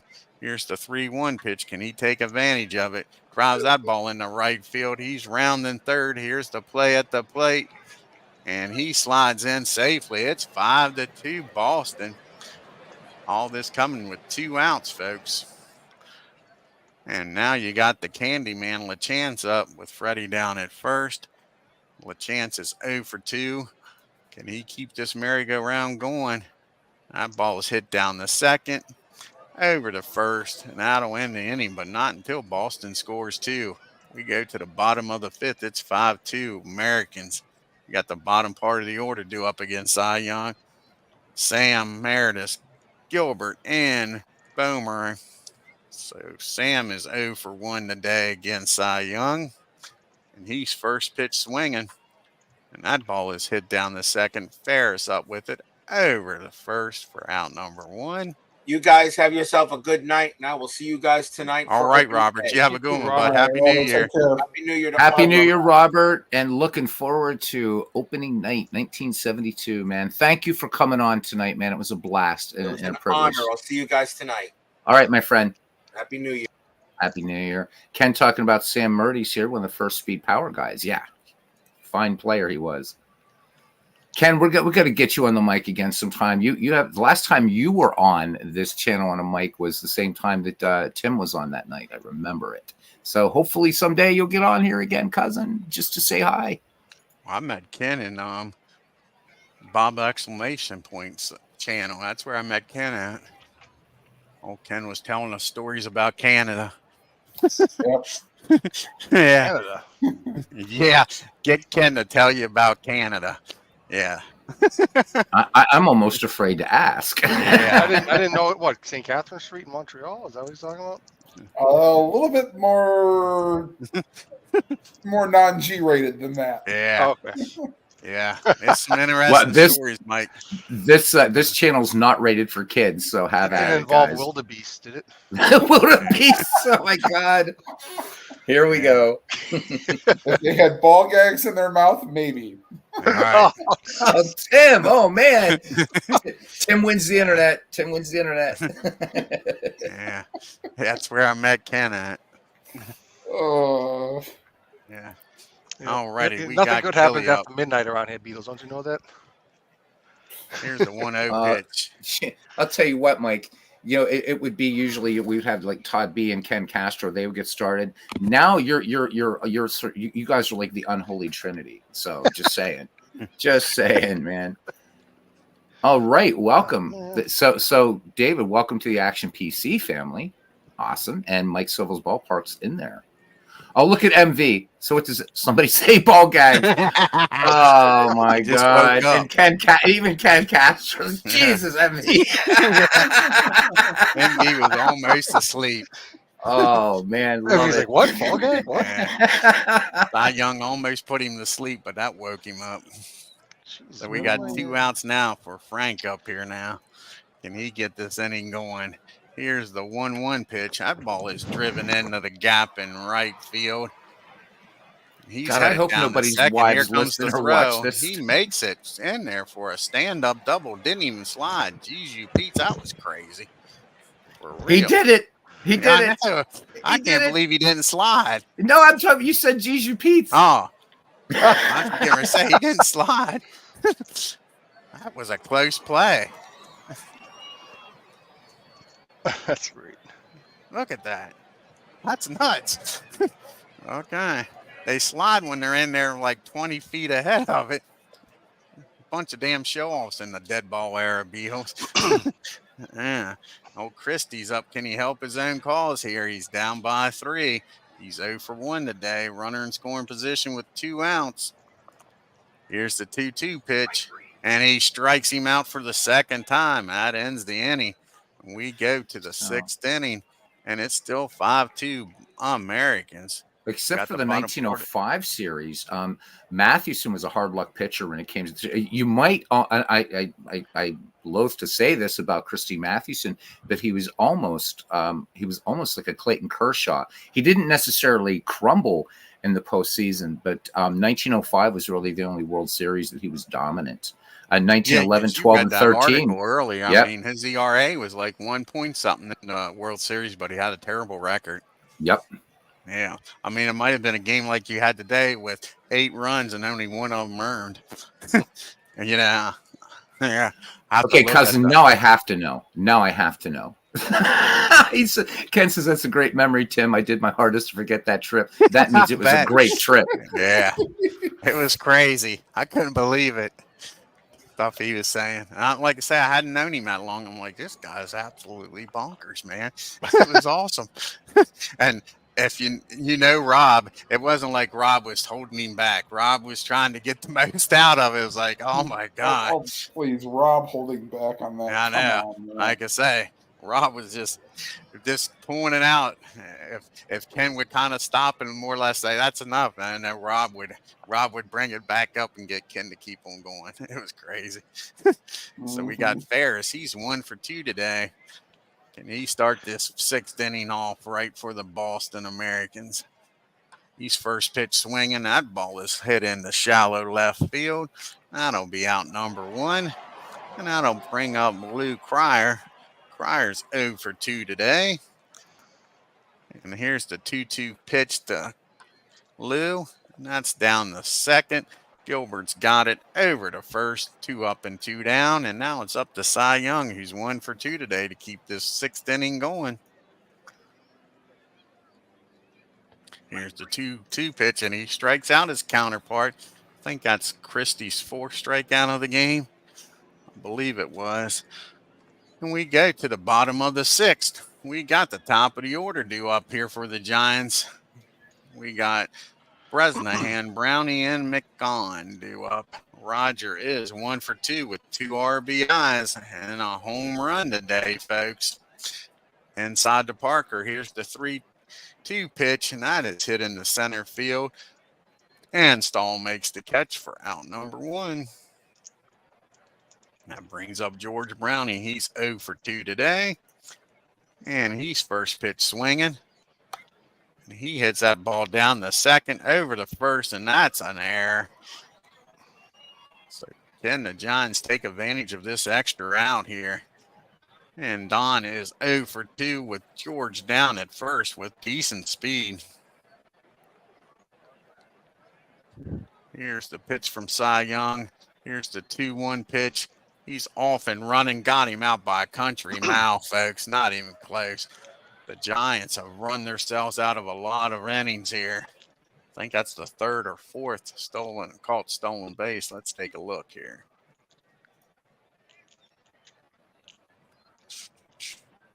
With the Giants, how many times have they been caught stealing? 3 times. I thought so. And now you got nobody on, 2 outs. And here's the 3-1 pitch. And, of course, that's going to be lifted in the left field. Easy play out there. And that'll end the inning. We go to the top of the 7th. It's still 5-2 Boston. We got the top of the order due up here for the Americans. Doherty, Collins, and Stahl. Patsy's 1 for 3. So how cool is this community? We're ringing in 2024 with a game 120 years ago. Right. Cool the Giants refused to play. The Giants refuse to play. It's perfect. It's perfect. Yeah. Yeah. That's funny. And here's first pitch swinging. Patsy is. He lifts that ball in the left field, drops down for a base hit. And he's on with a leadoff single, having a nice game 1. He's 2 for 3. That brings up Jimmy Collins, 1 for 2 today. Patsy down at first. Will he take off for second? And here's first pitch, bunts back to the mound. Over to first, gets him in scoring position now with 1 out. And Chip Stahl, who is 1 for 2 with an RBI today. He's got Patsy in scoring position. Can he come through and make it a 6-2 ball game? And here's the 2-2 pitch. That ball is hit down the second. The runner will make it over to third, but now there's 2 outs. So it's up to Buck Freeman to do some damage here. He's 1 for 3 with an RBI. Here's the pitch from Christie. And that ball is hit in the right field. That's going to drop for a base hit, and it's 6-2 Boston. Nice job by Buck Freeman. To avoid a 120-year series, it's if we quantum leapt back 120 years. Yeah, I thought I saw Scott Bakula in the pregame, but I wasn't sure. Or that new guy that I completely gave up on that reboot series. It just didn't hold my attention. Same. Scott Bakula. Oh, Freddie is 2 for 3, having a hell of a first game with an RBI. Just don't Buck know what down at Ziggy's going to first. say. And that ball is hit down the first. He'll take it himself. Step on the bag. But Boston scores 1, makes it 6-2. And playing a song that won't be written for 4 years yet. I love it. Exactly. Yeah. We It's haven't wonder heard what him they say did in the charge or seventh anything inning, like just, that yet either. What is this brought to you by Steeler fans Buggy Whips? Right. Steeler fan. That guy, I've never really talked to him directly, but he's funny. He's funny, that guy. I like how he interacts in Robert's chat, and everything's rigged to Steeler fan. Yeah. Right. Is that Yep. is that World's Worst Gamer then? Oh, no. Oh, No. Oh. No, it's a guy in Robert's channel. He's a big Astros fan, but everything is rigged. If it doesn't matter, go it's his rigged. way. Yeah, it's rigged. Yeah. So now Robert's chat has adopted that, and you'll hear rigged from like Brian Patterson and all these other guys. It's funny. Oh my god. If it doesn't go their way, it's rigged. Sounds like a lot of people. Pretty much. Yeah. Or, oh no, that didn't happen. I feel the same way watching a foosball game at a bar where the Browns are playing. Like, watch the fucking game, you dummies. Well, Joe Flacco is going to beat those Ravens in the playoffs this year. I'm going to love it. I like the Flacco. Ravens, but I'm going to be rooting Cool for Joe. Flacco. I was hoping they'd lose today and the Browns would win the division with Flacco. That would be justice. Yeah, they'll play a half, and then the fans. Thankfully, the game's not in Cleveland, because if it was, then they'd probably all leave at halftime when all the starters got pulled. Yeah. Oh, there's the video of the Panthers owner throwing a drink at a Jaguars fan. Oh, jeez. All righty, we got the bottom of the 7th, still 6-2. It's fan interaction for you. Here's a Just 1-2 not pitch the to good Art. kind. No. That ball is hit well in the right field, but right at Buck Freeman. Makes the catch for out number 1. Billy Deline is up now. He's 0 for 2. Cy Young trying to get through this 7th inning. Here's the 1-2 pitch. That ball is hit down to Cy Young. Nice play. Comes off the mount. Close over to first. LaChance has it for out number 2. Here comes Sam Meredith up. 0 for 2 today. And here's the 1-2 pitch. That ball is hit in the right field. That drops in front of Buck for the single as soon as I said he wasn't hitting, as always. And here comes Billy Gilbert. He's 1 for 2. Sam with great speed down at first. Will he stay down there? Here's the 1-1 pitch. That ball is hit well in the left field. That ball is high. That ball is far. That ball is gone. Another home run. Another home A run. real home is run right. this time. And it's now Oh, 6-4. Wow. Hear that hear that horn. It's like, wow, you don't hear that too often.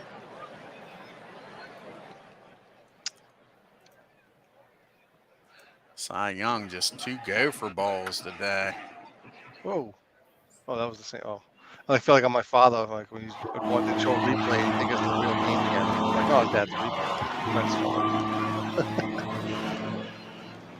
Who was that hit it? Billy Gilbert. Gilbert. Gilbert, yes. That brings up Frank now with nobody on and 2 outs. And it's all of a sudden a 6-4 ball game. Frank's 1 for 2 today. Here's the 1-0 pitch down the first. Ends the inning, but not until Gilbert hits a 2-run homer and makes this a 2-run ball game as we go to the top of the 8th. LaChance, Ferris, and Cryer due up. And they get some of these runs back here. Here's the 2-1 pitch. There you go. That ball is hit on a line down the first. Nice play. So what does it take to get one of these starting pitchers taken out? Like how many runs are given up? Like a lot? I mean, do they ever take them out? Yeah, they took them out a couple times in my 03 World Series. Yep, but not much. Yep, not much. Which they really didn't. I mean, no, right. It was your ball game. Yeah. If you didn't get the job done a few games, your ass was in the bullpen and didn't pitch. You know what I'm saying? That's just how it was. Yeah, it's true. Yeah. Yeah. Here comes Ferris. He's 1 for 3. Can he get something started here in the top of the 8th? And he's first pitch swinging. That ball's hit down the first. And that's going to be an E3. He's on one in there. Can the Americans take advantage of this? Here comes Lou Cryer. He's 0 for 3 today. Can he get a base hit here? Ferris with great speed down at first. Here's the 2-1 pitch. That ball is hit down the second. Over the short, over to first. That's a 4-6-3 inning double play. We go to the 8th. It's 6-4. Boston, you got a pitch hitter up here for Christy Mathewson. Then we'll have the top of the order. And Brezahan and Brownie. Moose McCormick's up now. And McCormick batted .279 on the year, 3 home runs and 49 RBIs. And Mike asked for a new pitcher, and he gets it. Oh, I got one. Oh, where? Oh, because they pinch hit for him? Yeah, the pitch hit wow. for him. Here's the 1-1 pitch, and he drives that down the right field line. That's in the corner. And he's in the hole. And he's headed into second. Is he going around third? He holds up with a lead-off double. Nice job by McCormick. He's got excellent speed down there. A base hit will drive him in. Roger is 1 for 2 with 2 RBIs and a home run today. Here's the pitch from Cy Young. 1-2 pitch hit hard in the left field. He's going back, and makes the catch short of the wall. Oh, he's running. He's tagging up. Are they going to get him? No, he's safe. Wow. And now you got the runner down at third and 1 out. And here comes George Browning. He's 0 for 3. Boston's going to play back and will try for the out, not worry about the runner at third. Here's the 1-1 pitch. And that ball is hit down at third. He looks to runner back. And now there's 2 outs with the Moose down at third rather. Excuse me. Here's the 1-0 pitch. And that ball is in the dirt, gets away from him. Now you got a 6-5 one-run ball game. Come on, Cy. Jeez. An MVP smiling right now, saying, "I told you so." Grady Little leaving him in there, I guess. Yeah, exactly. Good analogy. Here's the 1-1 pitch. And that ball is hit down the line. Nice play. Nice play out there by Patsy. Got to take a look at that. It was in foul territory, though, I think. Yep, but still a nice play. He would have smashed that wall. Yeah, that would have been a face plant. Yeah. Yeah. No padding on those babies. Nah, like I say, he would have smashed that. That would have been something to see. We got Happy New Year, David. Yep. Happy New Year now to the Central Time Zone and the Heartland. Thank you. Just watched a short on Mystery Science Theater 3000 today about truck farming. So now, David, you are forever connected to Mystery Science Theater, man. So there he is. Oh my God. Wait, Dwayne, I hate to jump in on your broadcast, but the man, the myth, the legend. There we go. Look at that. He says Dwayne Martz and Beatles channel 2024. Start off right. Happy New Year, my friend. So good to see you. And the Cubs, the Bears. Thank you, man. Happy New Year to you, my friend. All right. 2 more legends in here. If Legend Sports Universe will pardon the, yeah. The farms, man. The farms. Do farms make Oreos? Because that's what I live off of. Yeah, they have Oreo bushes actually in Iowa, Mike. Oreos don't contain any real food, so I don't think they're really made by it. Sugar, not a food? At least not for me anymore. Well, it's probably corn syrup or whatever. Yeah. Oh, who knows? There's absolutely no nutritional value in Oreos. Anyway. Sad but true. Blame Nabisco. Yeah. And we got a new pitcher in the game. Hooks Wiltus. He's 13-3, 150 hits, 52 earned runs, 61 walks, 105 Ks. A 2.84 ERA, and the first batter he'll face is Cy Young. Cy's 1 for 3 with an RBI. Can he get himself an insurance run here in the top of the 9th? Here's the 2-1 pitch, and that's going to be a line drive down the left field line. Can Cy get a double out of this? He makes a big turn at first and holds up with an base hit. Need some insurance. Say it, Beatles. We don't need no stinking DH. Yeah, but what we're going to need here is a riot squad. We're about to have a Midwest dust up because we're talking about.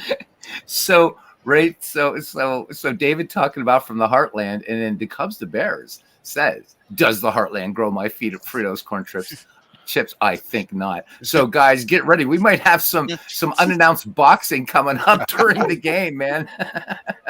Where's our Red Sox fan? We need him to call in this corner.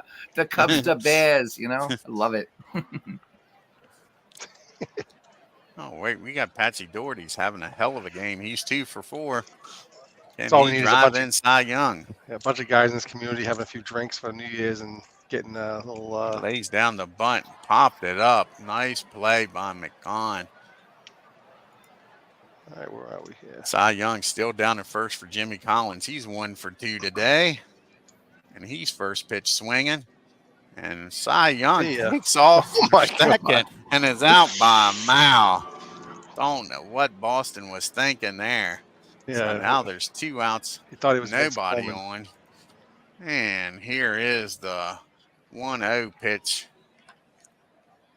And that's a ground ball down the short, over to first.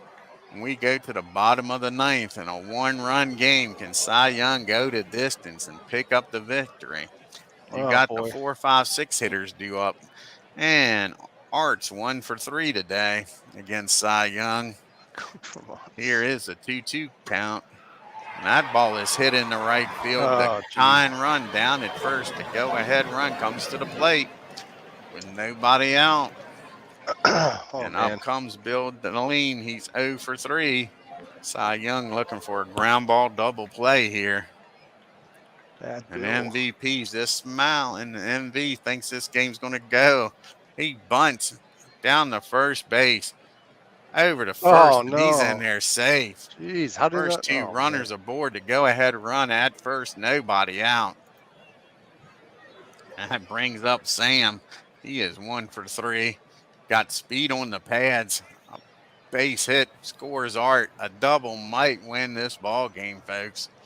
Here's the pitch to Sam. A 3-0 count. Oh, my He walks. The bases loaded. Jesus. Geez, you Pete's, this game's crazy. Going from the Dominated frying this pan game. to the fryer. Where's MV? Maybe a good thing Bernie's not here, huh? Yeah. All right, bases juice. Infield in for Bill Gilbert. He's 1 for 3 with a 2 for 3 with a home run and 2 RBIs. Here's the 1-0 pitch. And that ball's hit down the get him at short. home. Play at the Go to plate. first. Over to first. Oh, They don't get the double play, but they do get the runner out at home. So now there's 1 out. Bases loaded. So, Carlos, That you have brings some up back Frank. problems? Is that no? oh. I realized I blocked that great play at home, but Carlos is. I mean, we know his back problems, so we're definitely going to look into that, Carlos. I wonder if they have Good an back health is important, I right? wonder if they have an Orchids of Asia there in Kansas City, like the one that Bob Kraft used in Florida. No. May we all have happy endings, gentlemen. Yeah. So bases juiced, infield still in. Here's the pitch to Frank. And he's first pitch swinging. And that ball is lifted in the center field. Is that going to be deep enough to score the run? Get him. Oh, man, tie ball. And yes, this ball game is tied up at 6 apiece, folks. And still a runner down at third, runner at first, and 2 outs. And that'll bring up a pitch hitter and Jack Dunn. He's batting .309 on the year, 1 home run, 19 RBIs. Here's the pitch from Cy Young. 1-2 count. And he strikes him out, but not until the Giants score 1. And we're got extra innings, extra. Read all about it. And MV says, let's go Cy Young.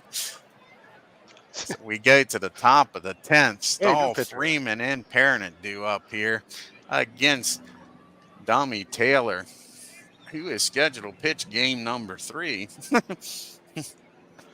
He's got a 21-15 record, 231 hits, 77 earned runs, walked 75, struck out 138 with a 2.34 ERA. First batter he'll face is Chick Stahl. He's 1 for 3 today with an RBI. And he's first pitch swinging.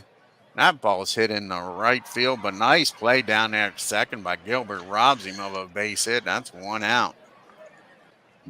That'll bring up Buck Freeman now. Oh, hell, I definitely know you would have had him off to the races, cousin. Absolutely.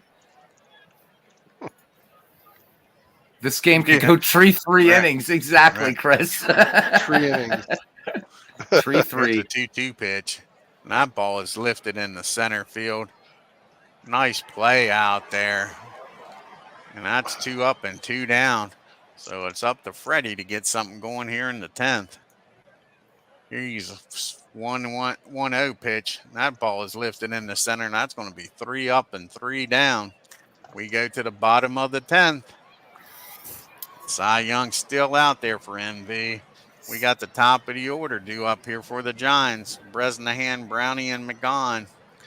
And Roger is 1 for 4 with a home run and 2 RBIs.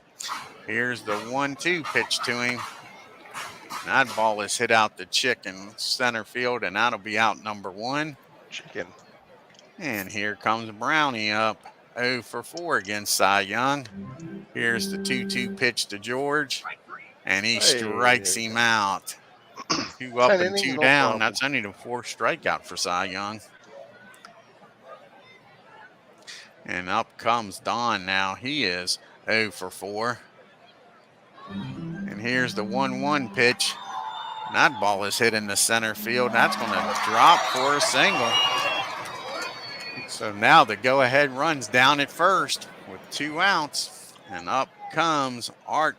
Art's 2 for 4. And Don down there at first with great speed. Will he be taking off trying to get in scoring position here?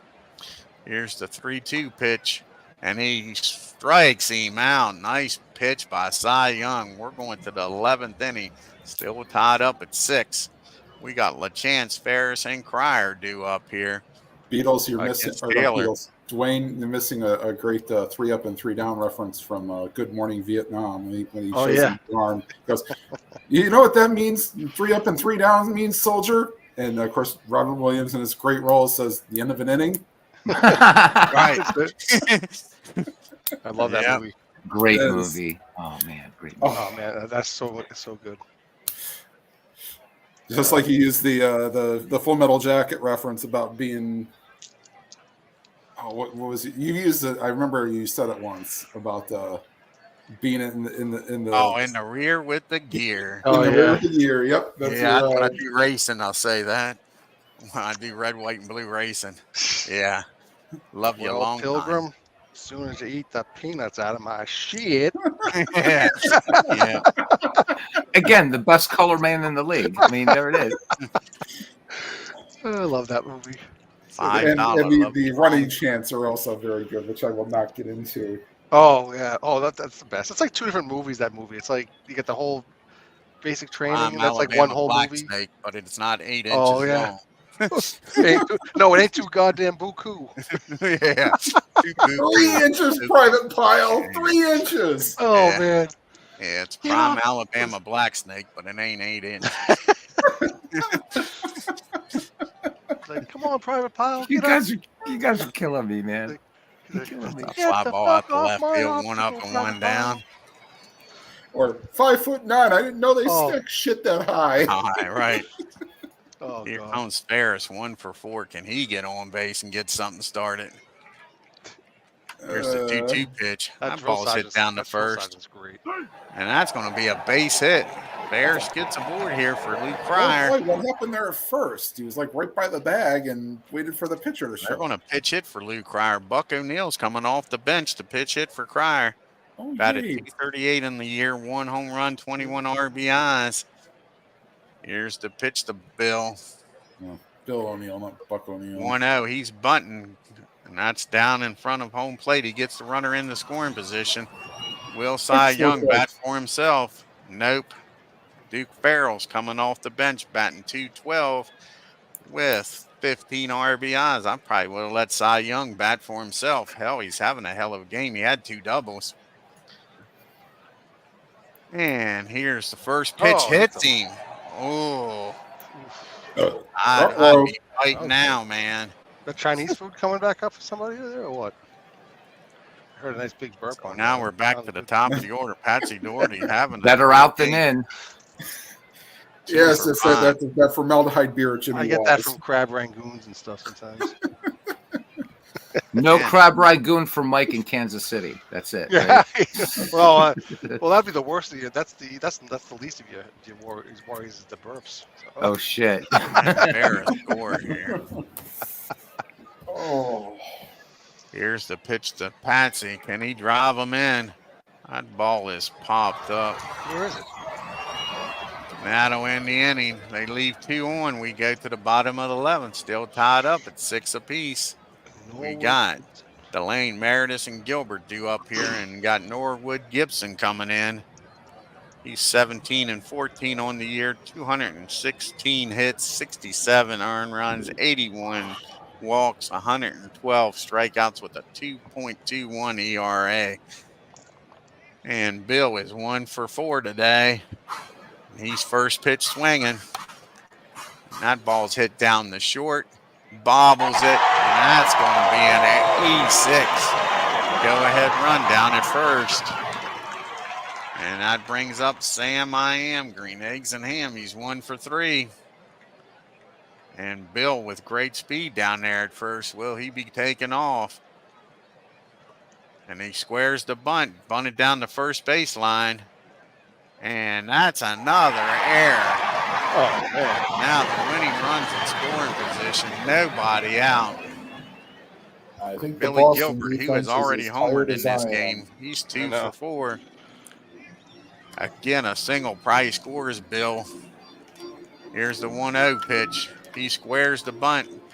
Back to the mound. you gotta get him Norwood this over time to there. first. Now the winning run's 90 feet away. Gotta walk him. So Man, to William, Frank's who up. was here earlier, so he was asking about, games like of the two games, like which one does dead ball better. So this is something again that would have been done, all these bunts and everything like that. And Exactly. it's not right. So it's one of the reasons I prefer doing dead ball in this game. Even all the stolen bases and called steals today. Oh, I mean, absolutely. Giants ran themselves out of a couple innings, but they would have gave it a try. Oh yeah. Here's the pitch to Frank, infield in. 3-0. He walks him, loads the bases. That's good. Should have walked him anyway. Infield in or play back for the double play. They're going to keep the infield in. We're going to have a pitch hitter here. Jack Warner's up. Only batted $1.99 on the year. 1 home run, 15 RBIs. Here's the pitch to Jack. 1-1 count. That ball is hit down the second. Brings it home over to first. Don't turn 2, but they cut off the run. This game's still tied up. Base is still juiced. And we got the top of the order. And Roger, he's 1 for 5 with a home run and 2 RBIs. Can Norwood get out of this mess with nobody scoring? He's swinging on a 1-0. no. Wow. Pitch is going to end this God game. damn. That was anticlimactic. Jeez, you Pete's. Is that a What pass a way ball to or lose wild a pitch? ball game. That sucked. Is that on the catcher or the pitcher? 7-6. Giants come back and win this ball game. Freaking Norwood Gibson. And we can't see. That's another thing, Mike. If you can try to get them, you can't Oh, do a the replay replay. of the last Wow. play. That irritates me. Yeah. The walk-off too, right? You think? Yeah. Well, you can go back to the highlights. If you save the highlights, you can go back after. Yes, Check exactly. the highlight if you want. Yeah. But, Giants So- take the first game of the World Series in dramatic fashion, topping Boston 7-6, an extra inning walk-off. Giants second baseman Billy Gilbert was 2 for 4 with a homer, scored 2 runs, and drove into New York. Fans at the Polo Ground rewarded with their support of the Giants with a nice win. One win at a time, one game at a time. We try not to get too far ahead of ourselves, Gilbert told the New York News. So what was that? Was that a pass ball or what do we got? A wild pitch or a pass ball there? I have a feeling. Oh, it looks like a pass. What was that? No. Let's see. Doesn't say what in. There was a pass ball, just didn't. I don't know if that's the one that happened. On the Boston side, there's a PB there, but Right. you have to go to the play-by-play probably to see it, just to make sure that was where it happened. No, it was a wild pitch, I think. Pitch, yep. Norwood's what has the wild pitch, yep.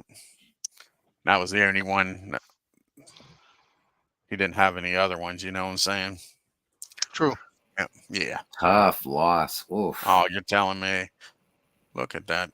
Travis. A lot of hits. Doherty, 2 for 6. Freeman, 2 for 5. Barris, 2 for 5. Cy Young, like I say, 2 for 4. I probably would have let him hit. Even if I'd have took him out, I'd let him hit. I'd have let him hit. He was Was that 2 home runs in the game? 2? Wow. 2 home runs, yeah. You had who had the 2 home runs? It was Gilbert and Who was the other one? Was it Bresnahan that had the other home run? I think it was. Yeah, Bresnahan and Gilbert. Gilbert, like I say, was 2 for 4, a home run and 2 RBIs, and Bresnahan was 1 for 5 with those 2 RBI home run. Mm-hmm. Yep.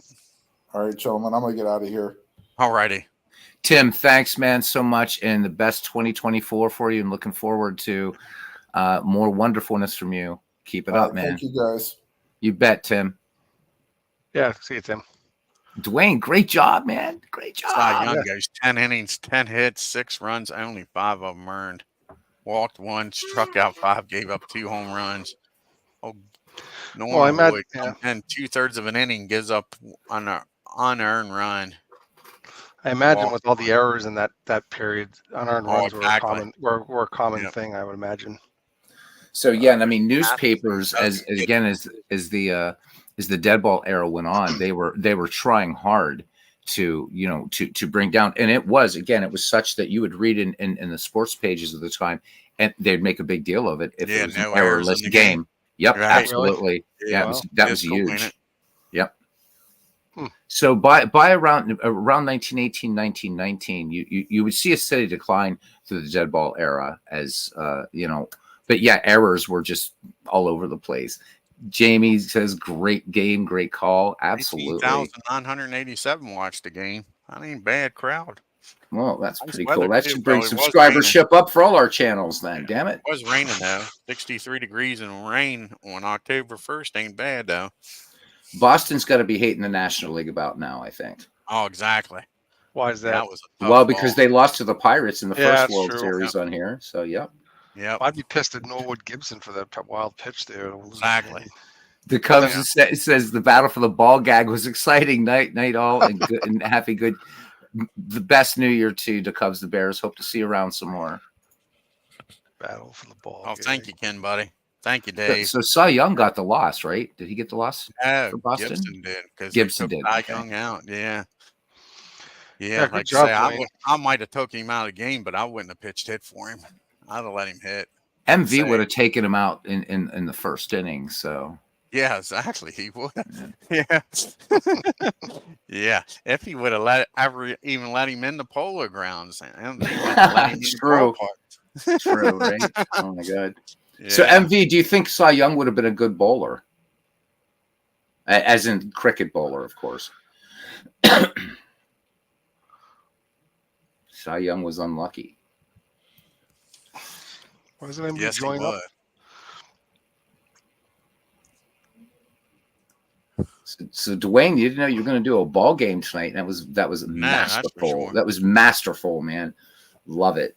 I appreciate it. Thank you. Oh, you're welcome. Thank you, buddy. Yeah, I liked being the guy in the truck. It was cool, just pressing the button and stuff. Yeah, that was neat. I was like all right. that. Yeah, I like not being having the to look at colorful the chat. Let you control that.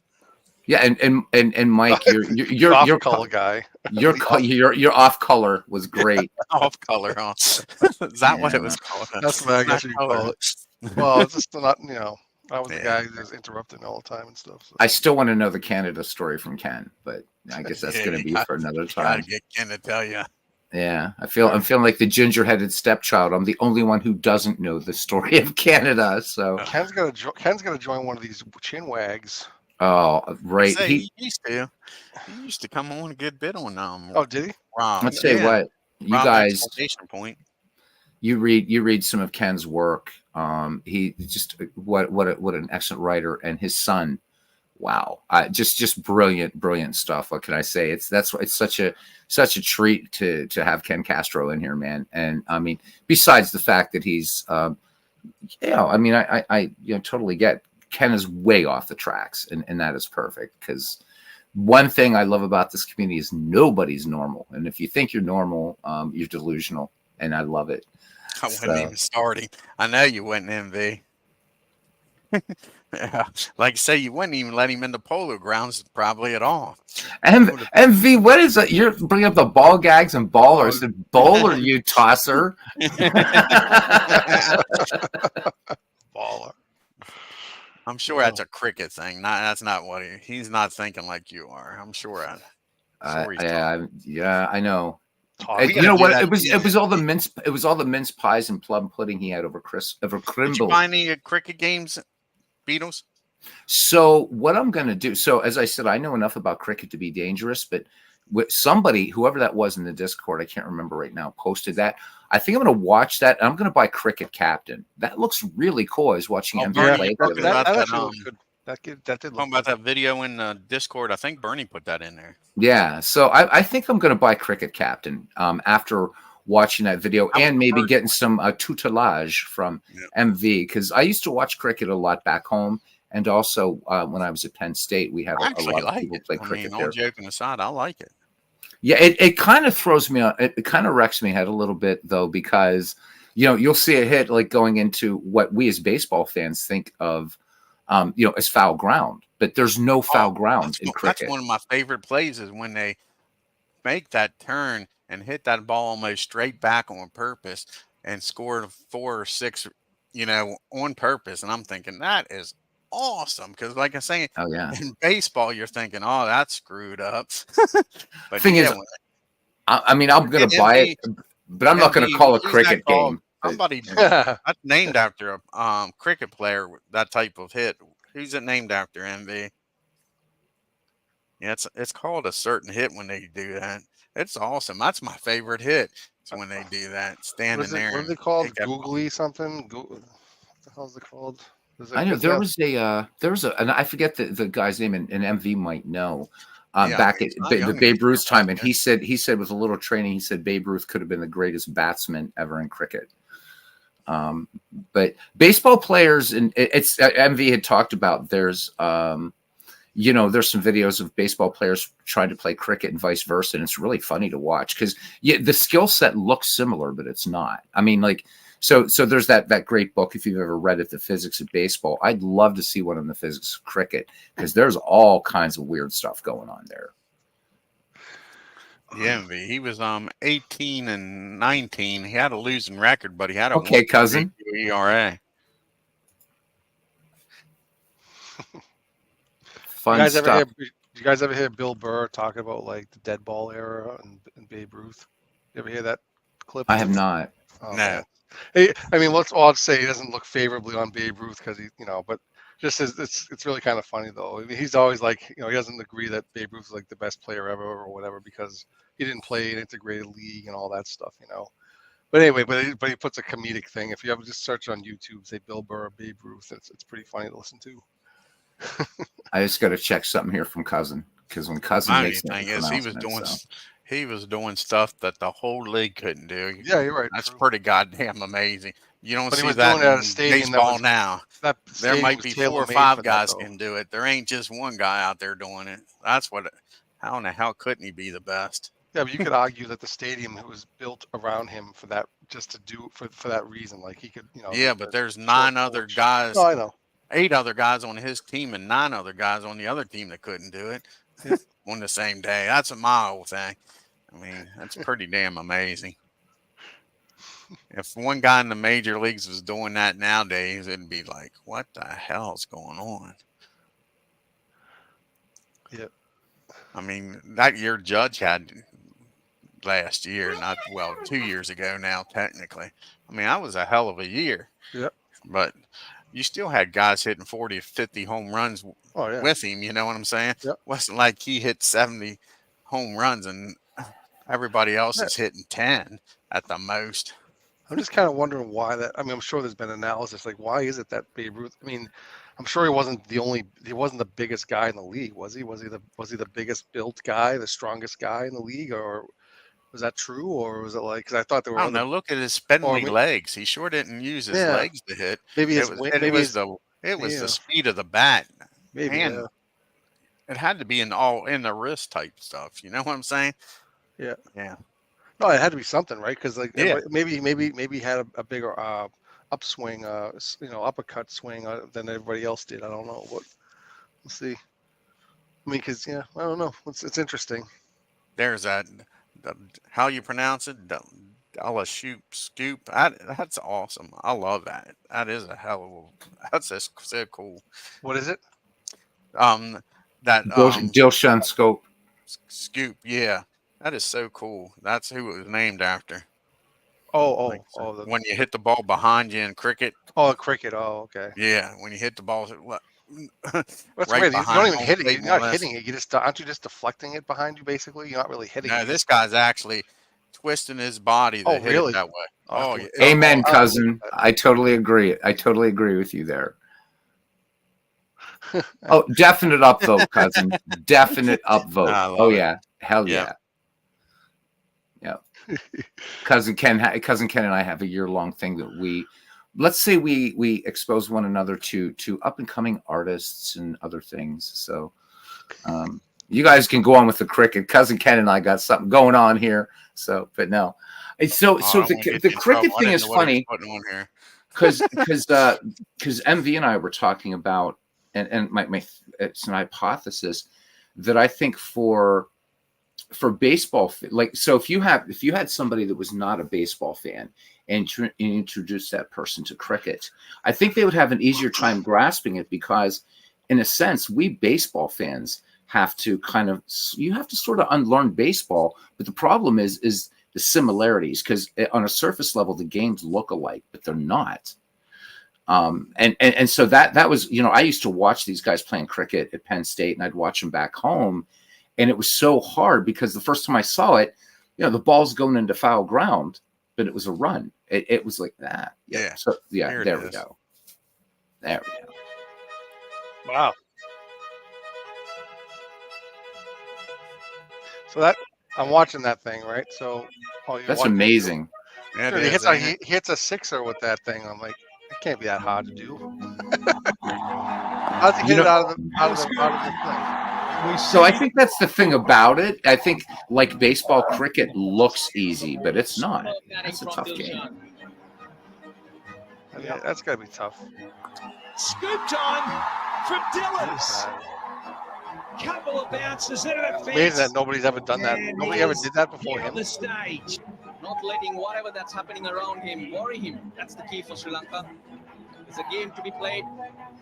Plenty of quality in that team.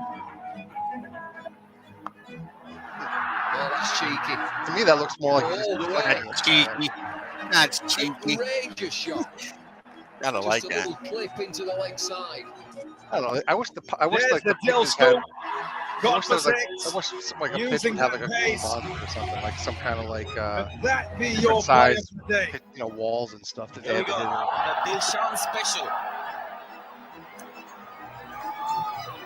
He's got that ability to hit it straight over the keeper's head. I Wow. haven't seen anybody else hit it that straight over the keeper's head. I mean, how fast are those things coming in on them? Like, how fast do the bowlers That puts so throw much those things in pressure there? on a bowler. What do they know? What's the average mile per hour thing of that? Do you know? Anybody? I don't know if MV could hear you or not as loud as that was. Oh, it wasn't that loud. Well, okay, it wasn't too loud for me. Hey, MV. Oh, okay. Well, I got headphones on. What's the average mile per hour, would you say, of a pitch? Or I don't know. Like the ones he's hitting, are they lay pretty fast, or are they? I don't know. I don't know. Maybe he's not there anymore. I think he is. Remember, we've got that lag, so Yeah. we're hearing each other in real time, but he's hearing. Oh us yeah. 10 seconds. Well, after. why? Because it's got to travel overseas. Well, overseas to West Virginia, where right. Yeah. So Doug asked, "Is cricket played just like baseball?" It looks like it, but it's not. It's a mind twister, but it's fun. It's a fun game. You've got to tune into. So MV has done some really good tutorials on cricket, Doug, and it's fun. It's fun. So I am going to pull the trigger after I kind of refresh myself. There we go. He said. So MV, to Mike's question, because I know you've said that like you have different type of bowlers, like whether they're, like faster or spin bowlers. But in terms of velocity, what would be what would be considered like a high velocity bowl in cricket? So like we talk about, Nolan Ryan hitting 106 miles an hour in a pitch. So, and Ken wants to know, he's steering us back to baseball. He wants to know who's starting for game 2. We'll look it up here. And go to daily lineups. I know we can't be talking about cricket this early in the new year, right? I mean, we have to kind of. Joe's going to be starting for the Giants. Ooh, the Iron Man. 35-8 record with a 1.61 ERA. Joe And McGinnis. let's see who's pitching He for was tough. Boston. So there you go, Mike. 85 to 95 miles per Probably hour. Oh, okay. He'll probably be pitching for Boston. Is that Iron Man or Iron Balls McGinty? Oh my God. Well, you know what I'm talking about, right? I totally. Yeah, sadly. No, you don't I know. get You it. know what movie I'm talking about? And Bill's going to be pitching. Oh, I for just Boston. no. I don't know. What I'm trying. I just know what you're talking about, but I don't know what movie you're I talking mean, about. The movie The Jerk. Oh my God. Where he kicks the guy in the ball. He's like, "How could you know that Yes. was Iron Balls McGinty?" Iron Balls McGinty. Oh my God. That's a great part. Crazy. So, Mike, you're officially a vampire now. You realize? I know. Well, now I got to go back to work on Wednesday. So I'm So like, do shit. I gotta start going to bed back at like 11 o'clock. Or I thought 11 used to be late for me when I'd start listening to you. We'd just be beginning the broadcast. Like, now I gotta get back into that. Now I've been going to bed at like 2 o'clock in the morning every night. Yeah. What do we got? We have another MV thing here. Here we go. Yeah. Wow, he's just giving himself a bit of room. Hit the wicket there. Disappointing shot. Yeah, I was pretty fast. Was scary. Some of the spells that he bowled were just amazing. And fear was an amazing part of the armour. Look at these guys with like cable knit sweaters on and shit. Up in the block. Oh my God, that looked like Eric Idle, the umpire. Wow. Absolutely frightening. They talk about Tate, and he was a very fine Oh. fast bowler and his similarities and all that sort of thing. They talk about Shah Akhtar and that. It's one thing to bowl Oh. and then get recorded at one. So I don't know what a cricket ball's made of, but that had to hurt. High 150, 158, 159, and in the 160s on a consistent basis. And his theory was, if I don't know where they're going, how the hell did I know? And that was the attitude that he had. Oh man. Oh, and that counts. Nice play. He dies with the sweater on. That's his off stump. The thing about him is Such the a gentleman ball. game. I mean, most batsmen, when you They're look dressed up, for like lining up, tea, you're aren't looking they? at the ball, Mm. on the ball, and it goes up, and then like that. Tomo went, it disappears from you, and then suddenly appears. Wow. Did they just blow it by him? Yeah, they said he threw about 150 kilometers per hour. Yeah. MV says it's about 99 mile an hour. Look at that embellishment. He's just like, I'll just roll Probably around the most efficient bowling action that I've ever seen, but very few people could use that action. I like how they use their hands to catch it, though. That's kind of cool. You couldn't do it for long.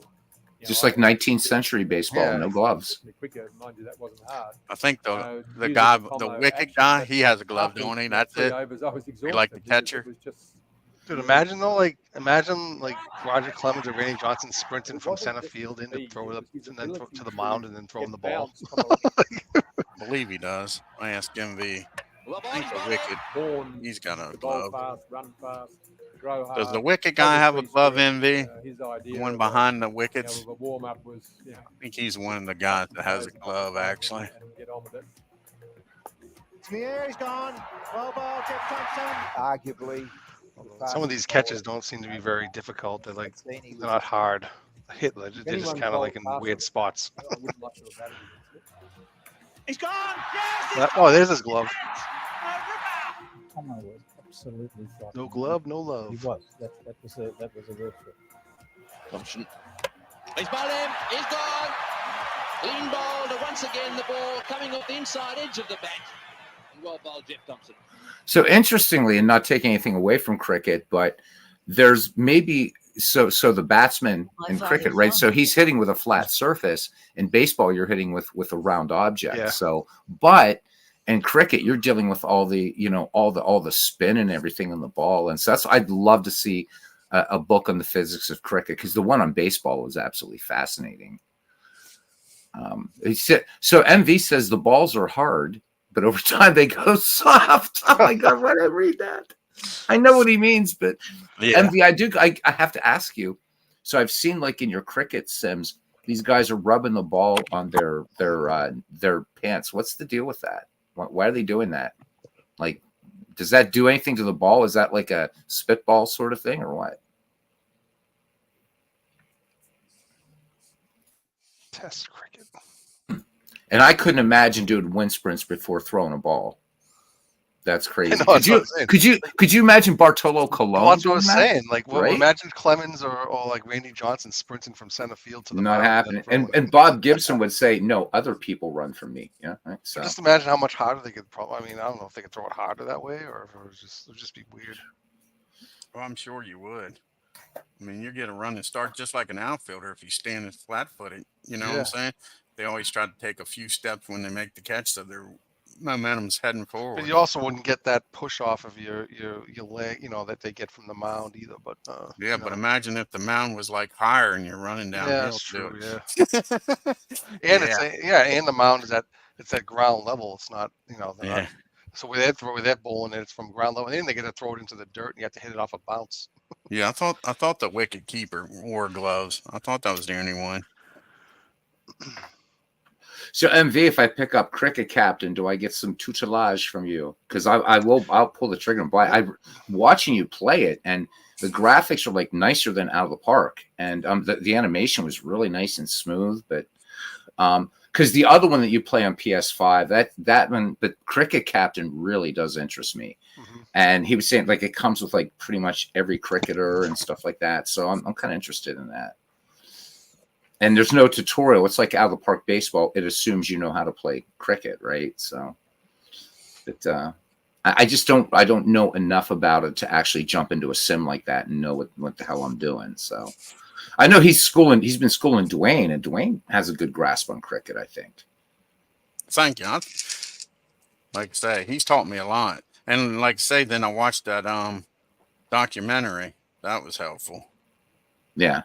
Not that it was teaching you the game, but after watching 4 episodes of it, you kind of immerse yourself into what they're talking about. So do you think you could like take like a cricket sim like the one he showed us, Cricket Captain 2023, and play it? Do you think you'd feel at ease with it? The captain one, it would be harder for me because I don't like he was showing me where the pitch hit the pitch. For a short ball, a long ball. I don't know that kind of detail. Now the Cricket 24 does a lot for you. So all you're doing is really setting the lineups. I think I could handle that, MV.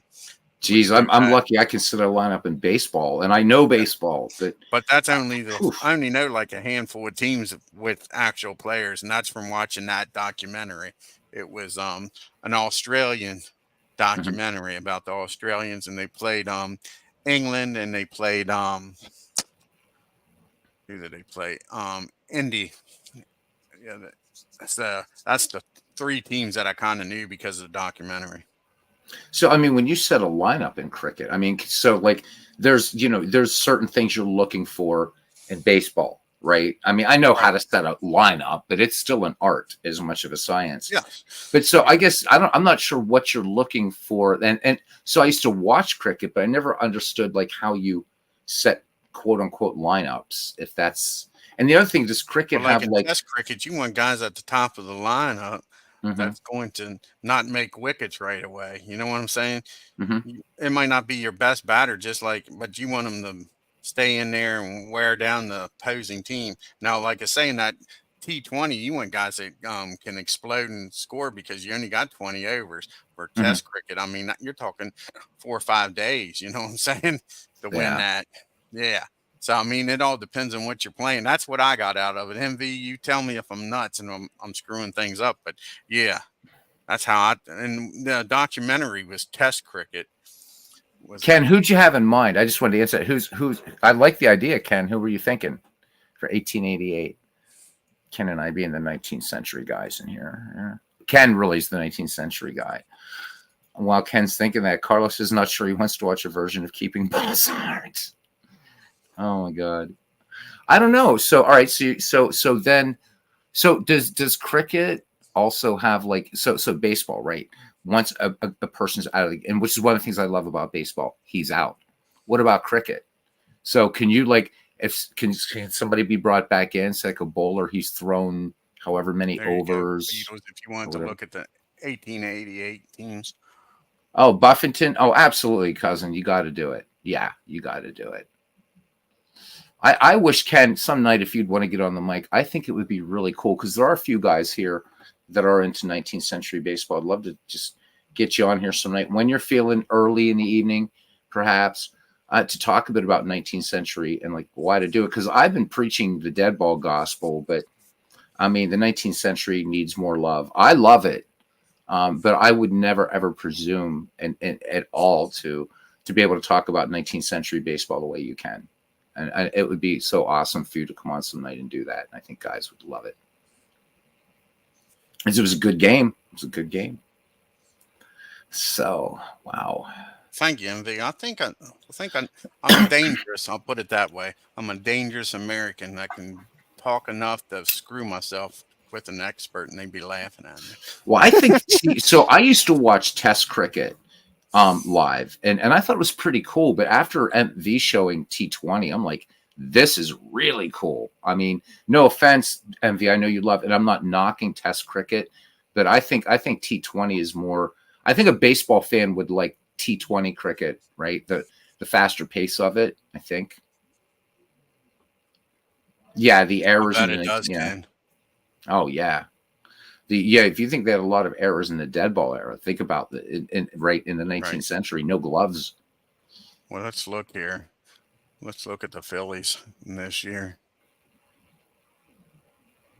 Charlie Buffington was a badass too. Here's the fielding. 25 errors, 27 errors, 10 errors, 10 errors, 47, 47, 30, 25. Here, let's put it in order. 64. Oof. He played 125 games, had 64 errors. 47. They played about 80 games. Not too bad. 100 games, 32 errors. 131, 30 errors. It gets a little better. 124 games, 25 errors. 123 games, 25 errors. Look at their fielding percentage, .899. Had a good year. Could you imagine somebody in the majors now with a fielding average of .899? God. Yep. Back to the bushes, kid. Right. Let's see what the best fielding. So 879 was the best fielding percentage.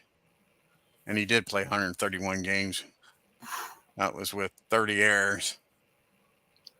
And fun stuff. 1,428 chances. Well, gents, looks like we're down into the single digits now on our marathon broadcast. Oh, MV's got one. We'll look at this and we'll start shutting down shop, I guess. Yeah, me and MV chased him away with cricket.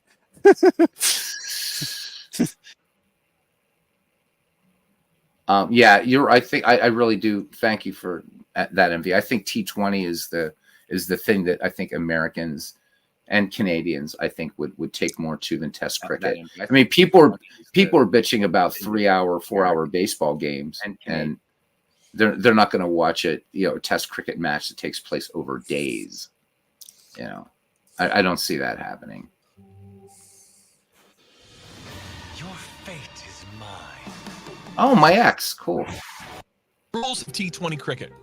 Greetings, athletes. Today we're going to talk about 2020 format of cricket and its rules. So let's begin. All the basic rules of cricket apply other than these exceptions. 1. In this format, bowling overs are limited to 20 overs on each side. 2. Both teams are supposed to wear colored uniforms. 3. The fielding team must employ at least 5 bowlers to complete their innings. 4. Each bowler is restricted to bowling a maximum of 4 overs. 5. In case a bowler delivers yes, I am, Carlos. Overstepping the crease, it costs 1 run, and his next delivery is designated a free hit. In this circumstance, the batsman can only be dismissed through and out, hitting the ball twice, or obstructing the field. 6. No more than 5 fielders can be on the leg side at any one time. What's the leg side? During the first 6 overs, a maximum of 2 fielders can be outside the 30-yard circle. Hold on, let me try to get this 8. screen right. After the first There we 6 go. overs, a maximum of 5 fielders can be outside the fielding circle. So we'll go 9. back here. 6. No more through and out, hitting the ball. The batsman can only be dismissed through negated a free. It cost 1 run, and his next bowler is restricted to bowling a maximum of 4 overs. 5. In case a bowler delivers a ball by overstepping the crease, it cost 1 run, and his next delivery is designated a free hit. In this Damn. circumstance, the batsman can only be dismissed through and out, hitting the ball twice, or obstructing the field. 6. No more than 5 fielders can be on the leg side at any one time. 7. During the first 6 overs, a maximum of 2 fielders can be outside the circle. 8. After the first 6 overs, a maximum of 5 fielders can be outside the fielding circle. 9. Each side has just 80 minutes to get through their 20 overs. There are 15 minutes between innings. 10. If the bowling team fails to deliver the overs in the allocated time, the penalty is given. 11. After the fall of the wicket, the next batsman has 90 seconds to get the crease. This is it, folks. Make sure that you go through each of these rules thoroughly before engaging in play. Share with us your experiences in the comments section down below. So I guess there'd be impossible to have a no-hitter in cricket, I guess, right? Right, you couldn't have a no-hitter, right? I mean, no run scored, you mean? Yeah, right. I guess that would be the baseball equivalent. Yeah, I guess that doesn't happen, right? I don't believe you could do it. No way. Stop a guy from never scoring a run in cricket. So here's my question though. So like if you had a guy, let's say like somebody had the eye of like a Ted Williams and his power. So why and I know it's partially because of the delivery of the bowler, but I wonder why more cricketers don't try to, as we would say in baseball, swing for the fences, right? Put it out of there, get those 6 runs. You do, but that's when you pop the ball up and you get a wicket and you're out of there. That's the chance you're taking. Okay. You follow me? Yeah. And then you don't get another at bat. It's not like you're going to get another chance. Once you get a wicket, then you're out for the game. That was your last at bat. So yeah. That's why they don't do it all the time. Interesting. And MV and Ken Castro talking about Charlie Buffington. Great story. We might have to do a little read on Charlie Buffington some night. A name that most aren't going to know, but yeah, good stuff. Guys, this has been a blast. This has been an absolute blast. And Dwayne, for you to do a game, it's just I really, because believe me, man, you know me well. This isn't about me building my channel. This is about community, and I think it's fun to have somebody coming on and doing a game, man. It was brilliant. Real fun. Yep. You know, I don't give a damn how many subscribers I have. What I give a damn about is this community. And you know what? I just love it. Thank you. That was a fun game. And I just love the way you call a game, dude. I love it. I love it. And you did that Jiju Pete's. No, I know. I mean, 24 is going to be awesome. Well, that was really like, I wasn't physically on. I was chatting with ID in the war game. And Tony gets on there and says, Dwayne sounds like he's from Georgia. And he's right over in Ohio. Tony is. I mean, it's not that far. He's in the Cincinnati area, I think. Right. And so, I mean, they're more, you get down to the Cincinnati area in Ohio, they sound like, right. Yeah. Cause they're right over from Kentucky, and those guys sound like a bunch of Confederates down in that part of Ohio. Right. But I do love Southern talk. I went to Georgia when I was still married. Her aunt, I still say my aunt because I divorced her. I didn't divorce her family. Right. She lived in Georgia, and she lived around the Atlanta area. I believe it was called Meansville, but don't hold me to it. So we're in Atlanta a lot, doing the tourist bit and all. And Atlanta is a metropolitan mixed bag city. It's really not a southern town anymore. So we're going through there, and it was like it was either the last day or the next to last day we was going to be there. And which she wasn't bad looking, but it wouldn't matter. This girl comes up, we're in a restaurant, says, what do y'all want for the drink? I said, I don't care. You can just read the freaking menu. And of course, my wife's sitting right there. I'm thinking to myself, I said, you're a Oops. Georgia peach, aren't you? She says, yes, sir. I'm born and raised in Georgia. I said, hon, you can talk to me all freaking day long. Dwayne, you dog. You dog. Yeah, like say the wife's right there, her aunt's right there, just laughing their ass off at me. But yeah, Love I'm it. like, oh, I'm in heaven, man. I love I that love southern it. drawl. But I like Mike's northern drawl. I mean, I just like different slangs. David, and good stuff. night. Please drive safely. There are Egypts out on the road, so you be Yeah, careful. exactly, Dave. He's probably Be careful. home. Is he home or is he out? No, he's got to go pick up his kid. He said. Oh, yeah. Happy New Year, my friend. Please be careful. All right. Yeah, Dave. Tomorrow we'll do I'll be streaming some stuff on Discord at some point. Oh, bite me, Mike. Don't invite me. Jeez. Well, I'll everybody knows. Oh, where it's I just am. a given, man. The Beatles is gonna bust in, which I usually do. So yeah, just messing with you, man. No, that's cool. So Carlos, yes, all right, everybody's guys. taking off. Guys, thank you. I'm sure I'll talk tomorrow to you guys at some point. Yep, Dwayne. Thanks again for the. Thanks, Dwayne. Thanks for the game, and everybody. Thanks, everybody that was in here earlier and tonight, and we're at the almost 4 hour mark, so almost at the theatrical release of Return of the King. I mean, honestly though, think about Beatles. I mean, if we ever get together in Kansas City, I mean, I don't know if we're ever going to go to sleep. I mean, I mean, I can just see us just staying up all like just hanging out, like because I don't think I'll never get tired of doing this shit. Oh, same. I think it's going to be fun, and I hope can people just see will. us just staying up all like just hanging out. Because I don't think I'll never get tired of doing this shit. Oh, same. I think it's going to be fun, and I hope people will. Yeah, Carlos, I'll put it in the chat here. Oh, wait, you mean for the Baseball Geek Squad? For that one? Yeah, I'll get you that Discord link. Something happened in Dwayne's mic. This is not cool. Let me get right. Let me get I'll get the Baseball Geek Squad. All right. Good night, boys. I'm gonna go. All right, Mike. All right. Okay, guys. The Discord link that I'm popping in here now is for the Discord that Steve Tate set up for, which was originally the Shanks League, is now going to be the Fields of Dreams League. Oh, you have the Geek Squad. You need ours of this one. Yeah. Okay. I get confused. It is. I mean, I've aged in a year since last night. Am I back? So, you're back, man. Okay. I don't know what happened. It was all that Southern talk. Exactly, y'all. Y'all come back, you hear? I'll tell you another one people like is, of course, a bit of the Irish. Oh, exactly. I love MV. I love hearing that. He's a Yeah, but let me tell you something about MV. He's a fucking wanker. He's a heretic. He is a heretic. Oh my god! Yeah, I can't forgive him for the Ghost Runner. Sorry, MV. And the you know DH what? in both leagues. Oh, 1982.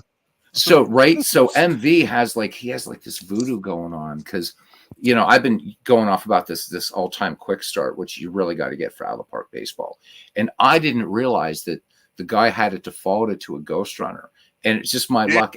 MV's at the game. I watched that game on tape, and I'm like, I didn't watch it live, and I'm like, he's crossed over to the dark side. Yeah, I did. No, I corrected that shit right away, man. I'm like, no. I put it in the comments, didn't I?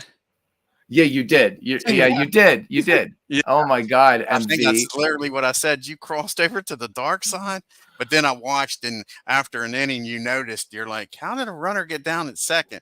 Yep, I had no idea. Because I just don't look at that thing as being default, and I'm like, no, I'm turning that off. I was like the marrow of my bones. He froze, says he was man. crying, laughing. I bet he was, because that's the first thing I thought when I seen that runner down there. MV finally got to him. I will not be broken. He's like Darth Vader over there. Right. The dark side. Beatles, I am your father. So no, right.